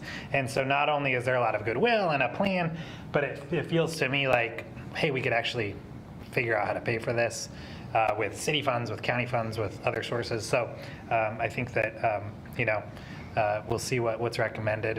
And I think in the next 2 weeks or 2 months or 2 years, I think it's totally doable. So I'm excited by that. Yeah, I think this is an excellent report. Again, it's about the third or fourth time we've gone through that and seen these diagrams. One of the key questions that I have is precisely how much is going to be of this is going to be taken on by the county. I know the county is generally responsible for health and human services funding and support, but I want to kind of get an idea proportionally of where the county is in relations to what our investments are going to be with the TAC report. I'm afraid I'm not going to have a satisfactory answer there for you. What can you ballpark it for me? I can't ballpark. What we all know is the way that we've currently been approaching this hasn't been that effective. And so part of the reason we aren't able to give the level of detail that, well, there are a variety of reasons we can't give the level of detail that you're asking for, is we need to think about this in a different way, right? And so the roles may shift a little bit, who's doing what may shift a little bit, and that's part of the conversation that needs to happen after policy direction. And so what we're hoping for is to get that policy direction on Monday, at which point, the city manager, the county administrator can say, okay, my policy people are behind me, let's sit down and really figure this piece out. And I know that's probably doesn't feel that good, but that's kind of where we're at. So there's going to be portions of this that we as a city will be leading potentially, and the county will be leading other pieces of this work. You can think about it that way, or you can think about the city and county collaborating and interweaving in a shared leadership model. So that might be a way that you think about it. Again, I really need to get direction, or city manager needs to get direction from the city council, and then he'll say, Peter, do this, Jason, do that, etc. I would expect some clarity, and I'm not asking for an answer to this right now, in terms of what the governance system is going to be around this and how those division of responsibilities are going to be taking up based on, either the level of investment that we have in it. And quite frankly, what's always bothered me, and I served a couple years on HSC is the reliance for the city of Eugene to be the default agency to take on the responsibilities for a lot of the holes in the system that Lane County has. And that, you know, I won't name names in here, but we know that there are other jurisdictions that don't always necessarily step to the plate with the level of investment and commitment that the city of Eugene does. And I think I don't want to bog us down with, you know, any of those kinds of minutia, but I think in this case, minutia is important, and that we need to have as much of a full investment from our community partners as we are expected to give here as the city of Eugene. This is not a city of Eugene problem. This is a regional problem. It is a county problem. And we have to approach it in a more in that comprehensive fashion and way, and that's what we're saying through the TAC report. What I'm trying to get is some clarity as to what our level of responsibility and investment is going to be. Those are my 2 cents. Hey. First, I've heard multiple times, and it's actually mentioned in the slides, the sort of community safety funding as a source, as a place where funding for TAC is going to be coming from. And so I kind of sat down side by side with the TAC report and the community safety proposal. And there's funding for homelessness services in the community safety proposal, but it's different programs that are recommended in the TAC report. And so I think some clarity of how that is being envisioned is this, that these are current programs that might be retooled to meet that need? Is this that these are needed programs that need to continue to exist, and we need these recommendations in the TAC report in addition to those? Would these replace the programs that are listed in the community safety funding? And I think right now, clarity surrounding that is particularly important, because this list of projects, list of things that we're going to use the community safety funding for is being put out there.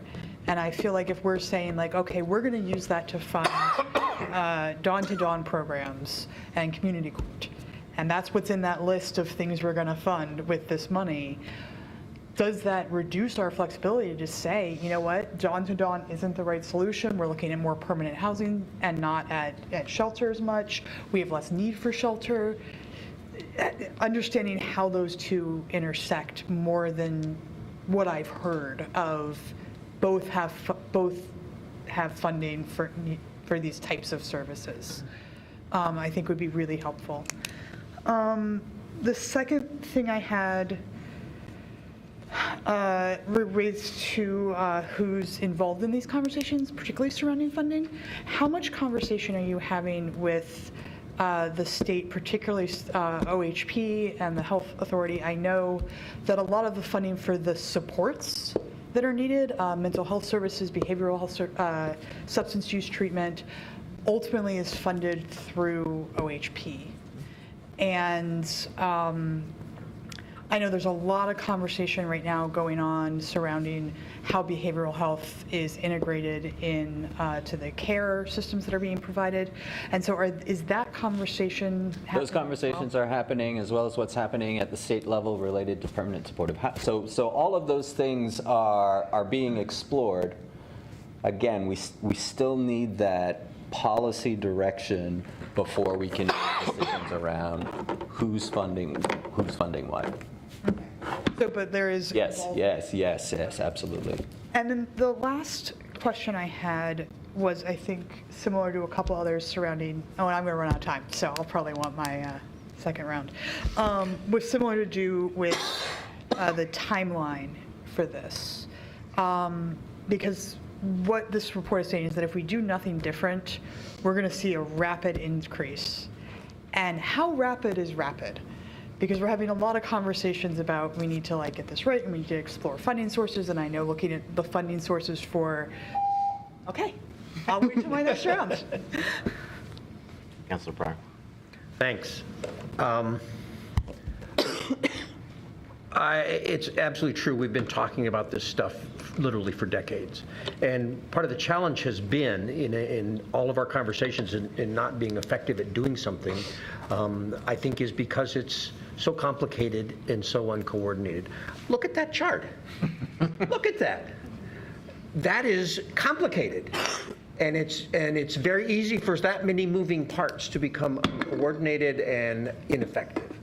And one of the values for the TAC report for me was they boiled this down and tried to make it clear. And I've heard a number of people talk about clarity, and that's an important point for me because I can act when I'm clear on what I need to do. And what TAC tried to do is create some clarity with 10 recommendations that we could actually get our hands around. So I want to try to move from something with so many moving parts and so much potential to be uncoordinated and ineffective to something that is much more clear and simple. And I don't want to use simple in the, oh yeah, duh, it's a bumper sticker. I want it to be clear and simple in terms of people being able to get behind it, because the real last point I want to make, which goes beyond the money. The money is important, but there is another consideration way beyond the money, and that is there will need to be commitment on the part of all the partners to actually step up and do something.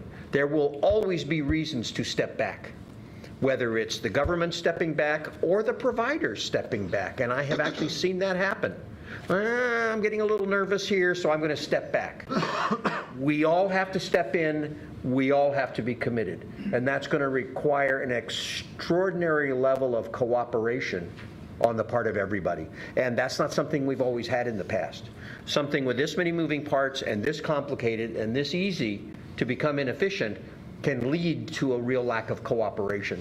So yes, we need to find the money, and yes, we need to be able to put that in there, but we have got to make this so clear and so necessary and so committed that people won't be tempted to step back and say, I don't want to be involved in this, because somewhere down the road, somebody's going to decide they want to step back, and we cannot allow that to happen. So beyond the money, we also have to have the will and the commitment to be cooperative and to figure out how to take that chart and turn it into something that's much clearer for the average person to understand. Thank you. John? Thank you very much. I appreciate your presentation. I like seeing some of these things start to coalesce into an actual plan and a direction. I think that's great. I have a presumption, and I want your input to see if I'm correct. It would seem that an increase in services that we provide is noble and it's the right thing to do and absolutely necessary, but that there would be a correlation or causation of an increasing number of people desiring the services coming from communities. And I'm glad that we're approaching this at a county-wide level, but if we have the path to fix the problem, there are other communities that haven't addressed that.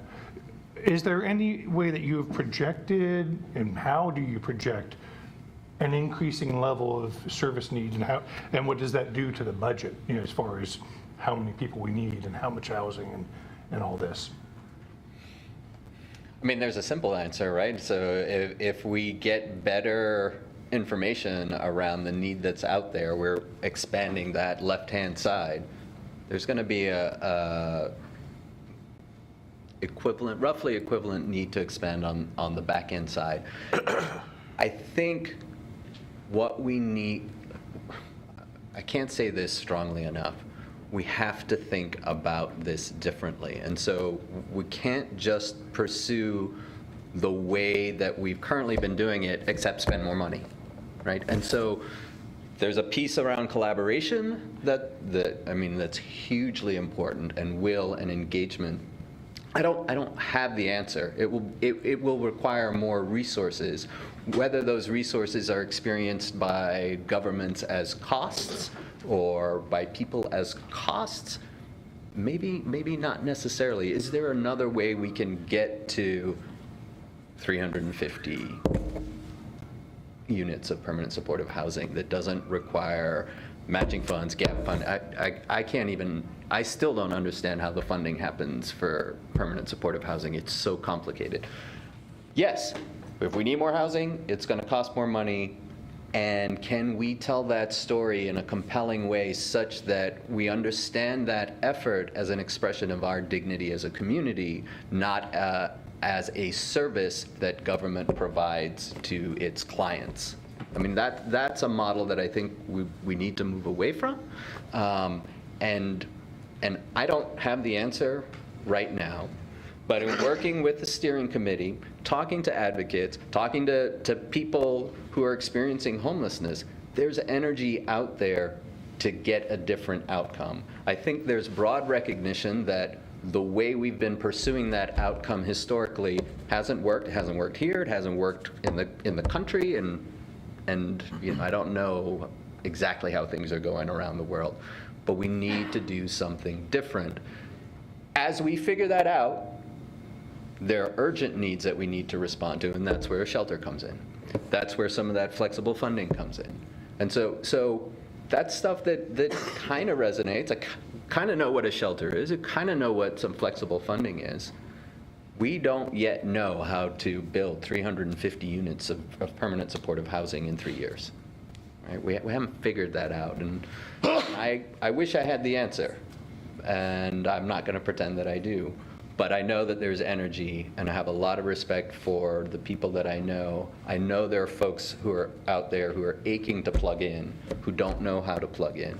There are people out there who are kind of connected. Their ears pop up occasionally. It's like, oh yeah, that's something that we should think about. But they are not, you know, they're not inspired to be a part of it. And that's what it's going to take, because that's what's going to give us commitment, that's what's going to give us political will, and that's how we're going to transform our homeless service system. And so, I don't know, I feel weird because I feel like I should tell you all the answers. I don't have the answers. But there are a lot of people out there who are working on this. We're in a moment, right, where there's a tension. There's a recognition that the problem isn't being solved the way we typically do it. And so let's figure it out. And you know, the city has accomplished some amazing things, and I know that everybody wants to know budget numbers, but you have a city manager here who's led us through some pretty challenging times, right? So there's a reason to trust that, to act with some faith. Not you know, say, oh, John's got it, you know, let us know when the problem's solved. But recognize we don't have the answers, but this person might be able to get us there. This person, his team, all of y'all and your networks, because that's what has to happen.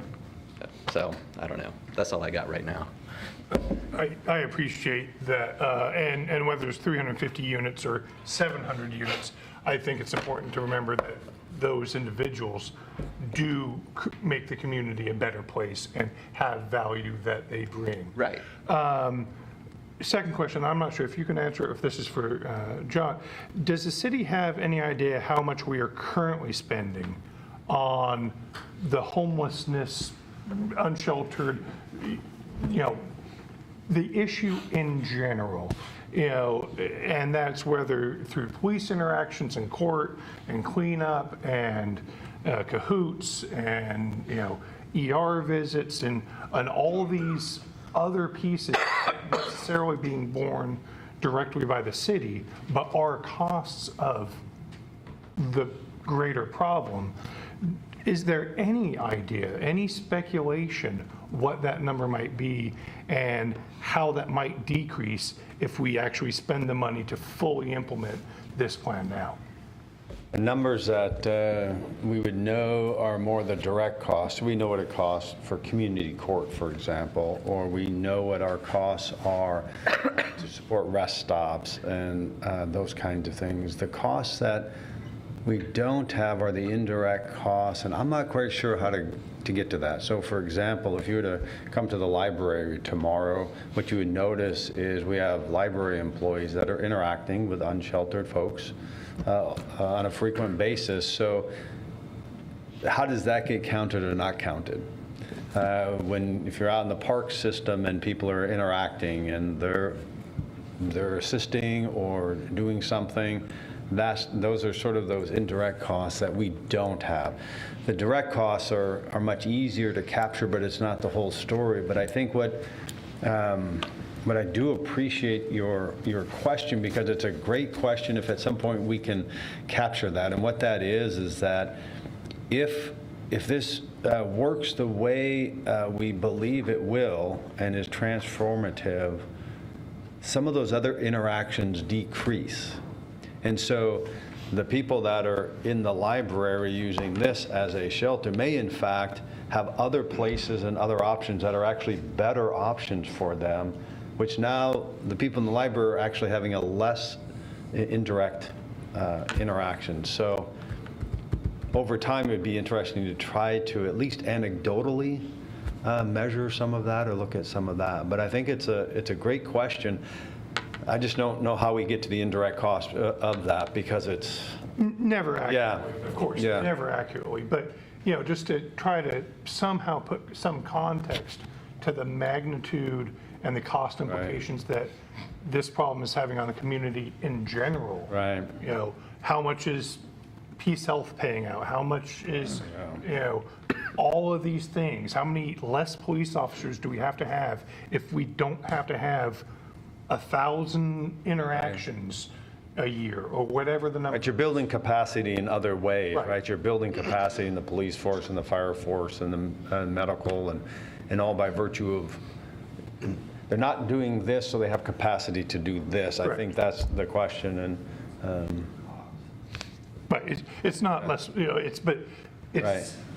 They're able to focus their attention in other areas that other members of the community who aren't experiencing homelessness may appreciate. Right, exactly. Yeah, that's a great question. Thank you. I think Mayor Bennis had something she wanted to. I just wanted to say a quick thing, which is that this is new for us, and we have to find our own pathway with it, and it will be our sort of unique solution to the challenge.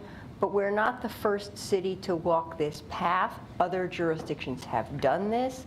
They actually have created a place in which they are effectively homeless, in that people who fall into homelessness access services quickly enough that they don't spend prolonged periods of time unsheltered. And so we can get there. And so I think, to the question about, do you expand services and then just sort of create a situation in which people are at even greater numbers flowing into the system, that's really not the experience, because once people settle, they settle, and we still find statistically that the preponderance of people who are unsheltered in our community are from this area. They're from the county.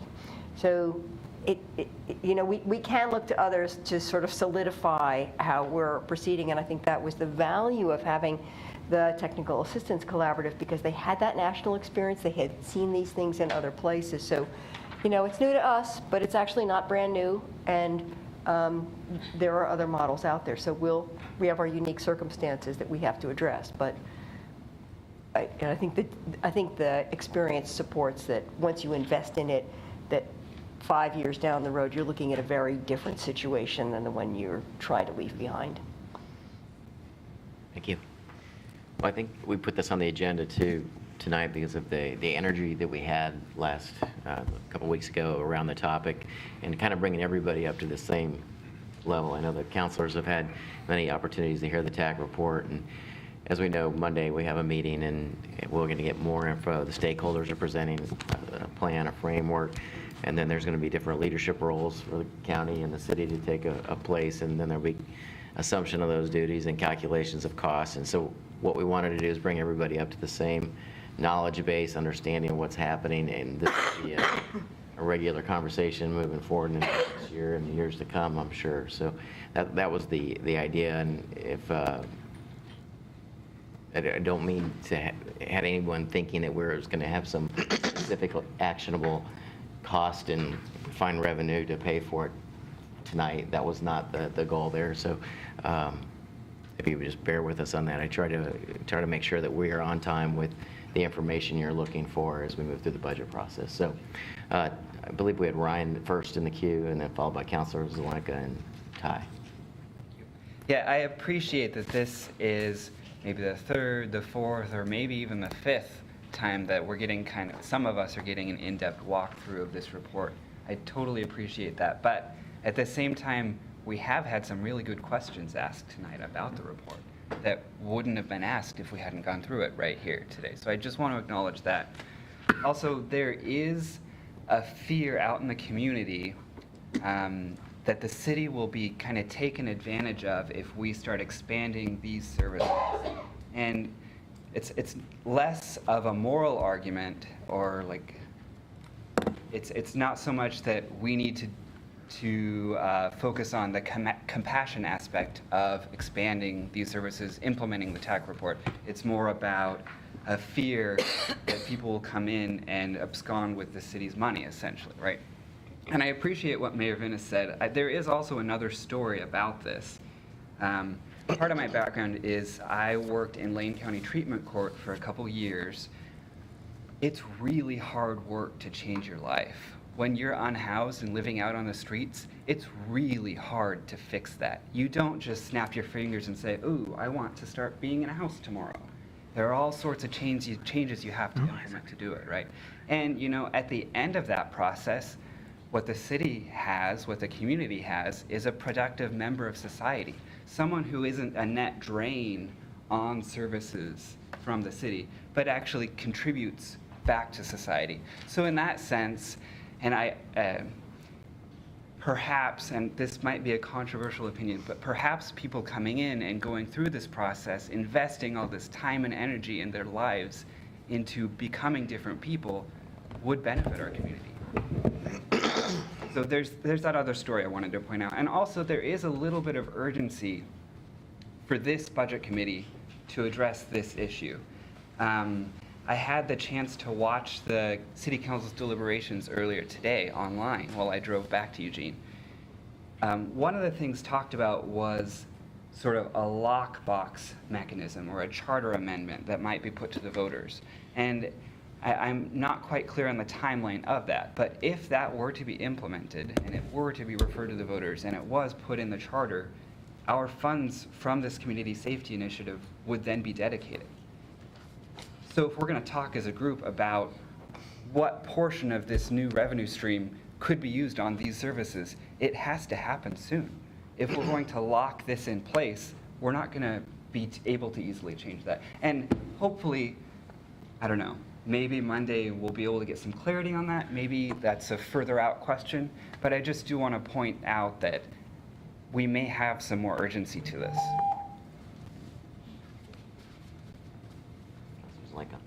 Yeah, it's following up on something that Ryan said was, I don't think it necessarily flows, and to some people this sounds counterintuitive, that if you increase the services, you increase the number of homelessness that we get here.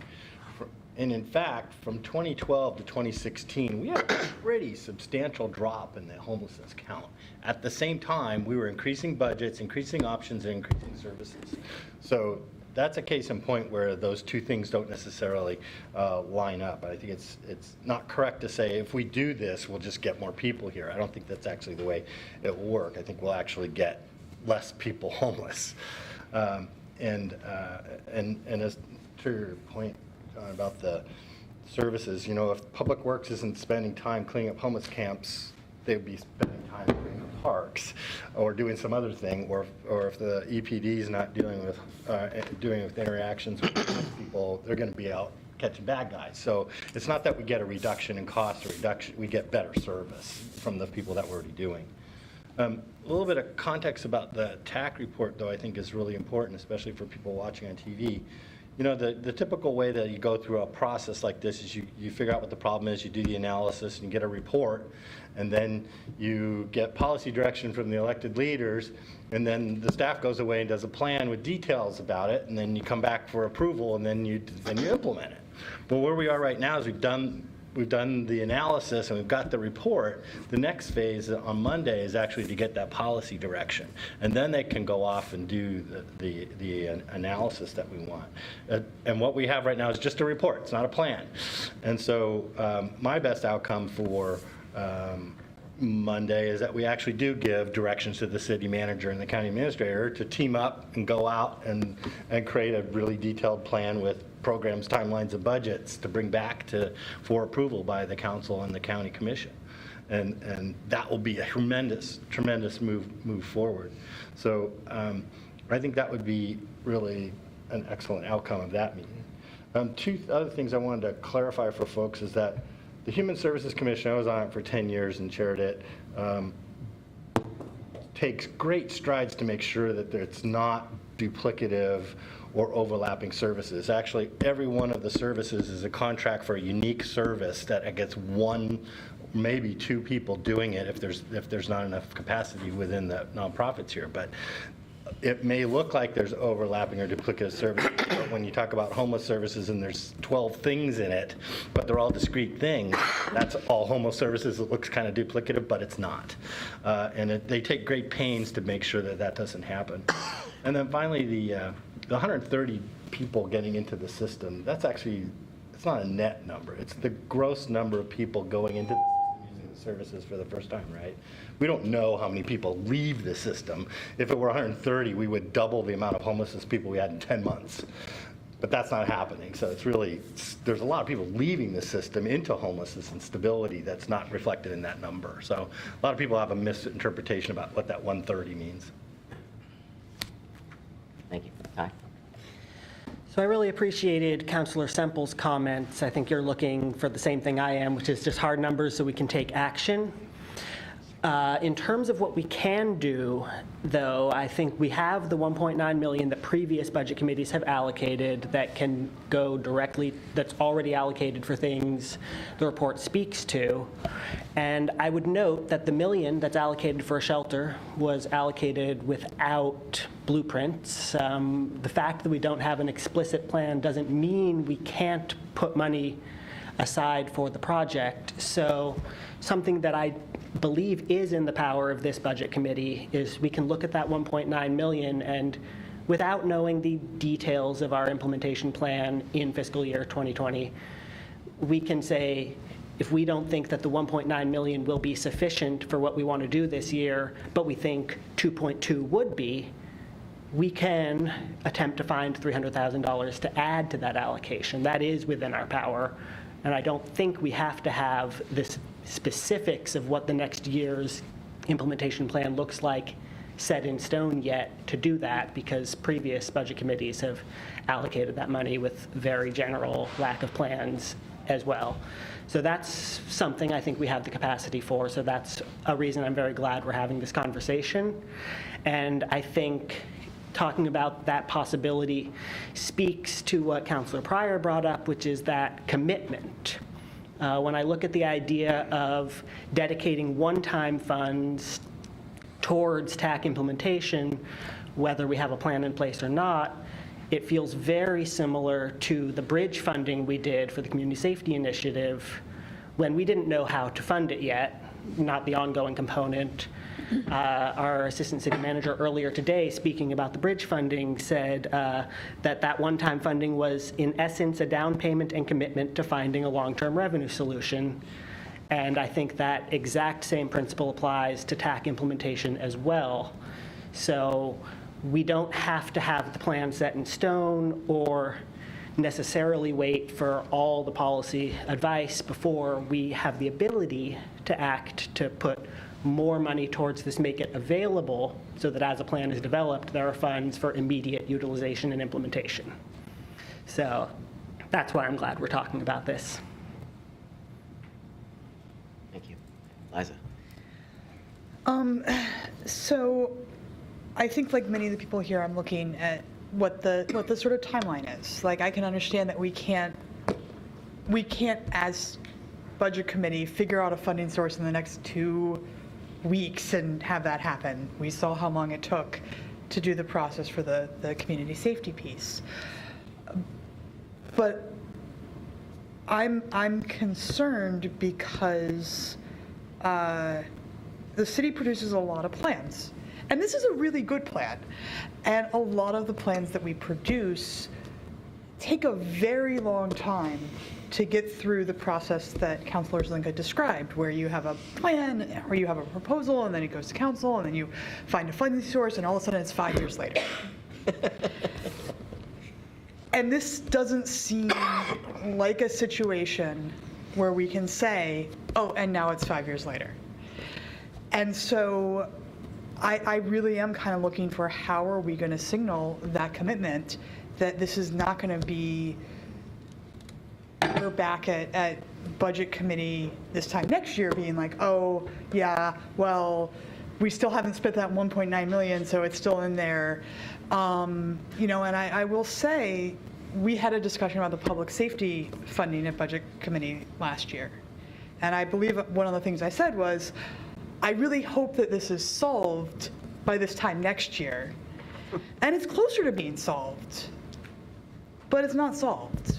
And I think looking at how do we get through this in a more efficient way so that we can get these problems solved is important. Thank you. Any other comments, questions? On the agenda, we have about 20 minutes scheduled to talk about general budget questions, so we'll just open up the queue. So I think Sean was first, and then Ryan. Thanks. So kind of a similar topic. I didn't see it listed out in the budget, but do we have an idea of what the funding will look like for the HSC in the coming year? Has that been specifically outlined anywhere? Is there a thought if it's going to stay the same or increase or decrease? It's going to be at the current level. Current level. Current level, okay. So according to the public comment from earlier, there would be potentially a gap of 30,000? Okay, great, thanks. And then... That's the CDBG dollar? Yes. Yeah, CDBG dollars, okay. And then, so completely new topic, seismic assessment and retrofit. So there's some activity right now. There's some huge potential dollars in the UNA around that. Is there an easy way to sort of see what chunk of that we are trying to bite off in the coming year or two versus what is still unfunded? Yeah, we can come back with some additional information on I just want to see kind of, I know it's not all going to get solved in the next year, but what's the progress that we're continuously making towards that? And then also, if there are any sort of outside funding opportunities, grants, I know that we've been awarded in the past, if there's anything like that in the works around the seismic assessment. Yeah, we can get to retrofit and all that. Okay, thank you. Ryan. Yes, so I really appreciate the public comment we had today, and I also appreciate Councilor Ye's remarks earlier today at the work session, specifically about the event that happened on Sunday and sort of the community's reaction, and then after the event, what happened amongst community members. So as a member of the LGBT community, I attended the counter, we'll call it a rally, right? And it was really a scary thing.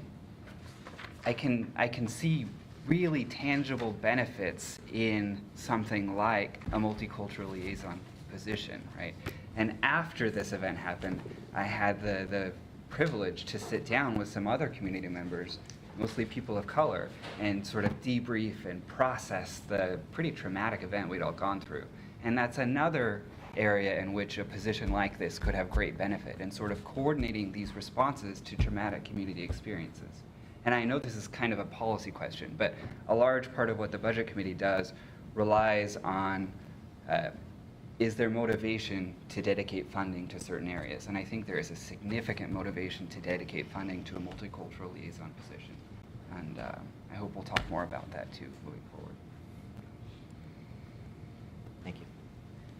Councilor Semple. Thank you. Two things. I'm interested in the money for the downtown programming. Since last year, we put $100,000 into winter programming. So I'd like to know the figures in this year's budget compared to last year's budget. And I'd also like to know month to month, because I am concerned about the winter months, and we put a bunch of money in July and August when actually not that many people are around. So I'd like to have those figures, see how that's being funded.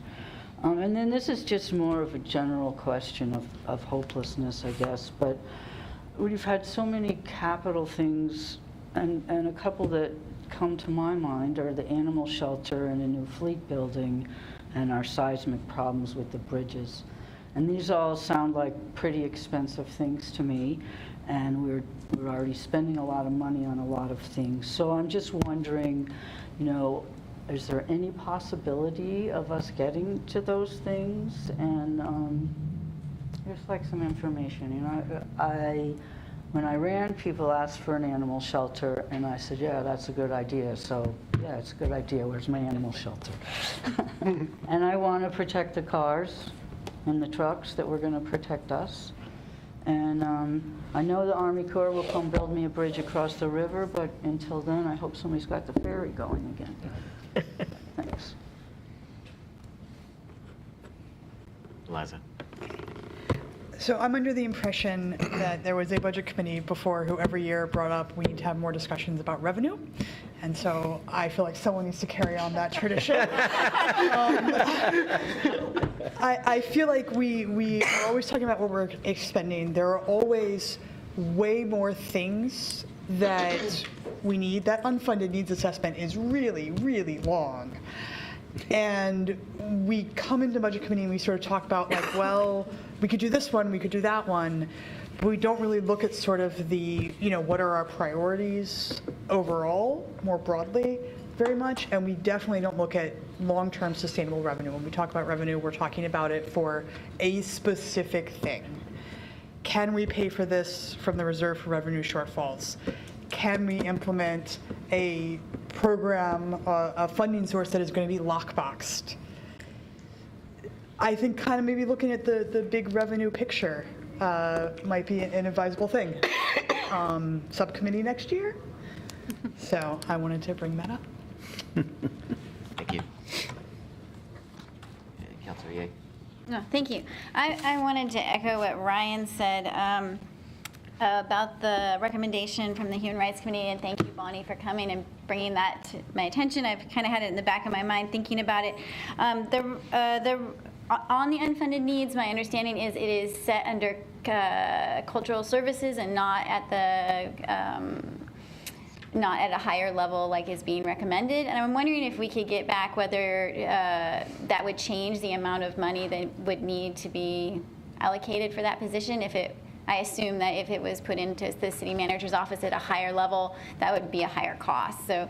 Yeah, there's probably a couple pieces to this, and this won't be a satisfying answer. The budget committee or the council can't choose or direct where a person actually rests within the organization. That's by charter a responsibility of the city manager.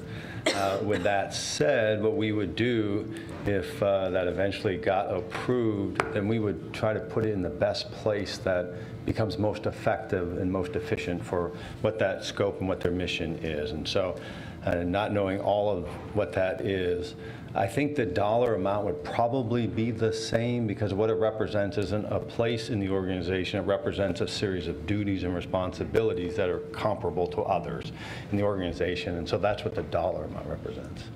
Okay. Yeah.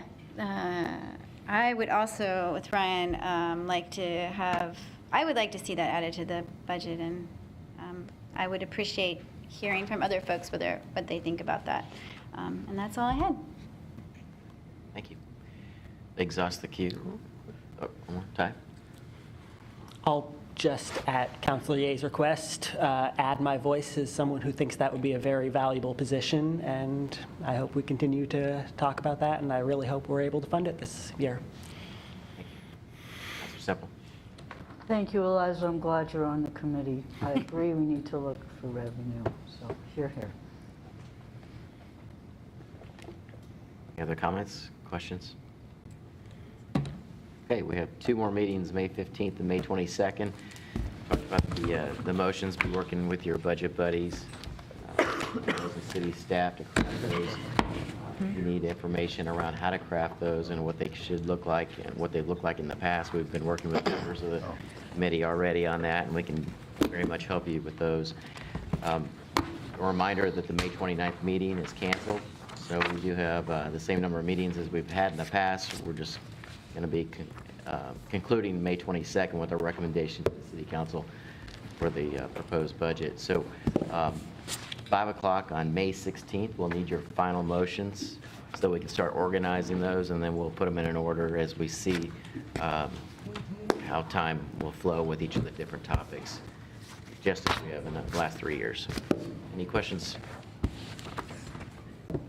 Okay, I look forward to working with you for the next couple of weeks. Thank you, and have a great evening. Thank you. We're adjourned.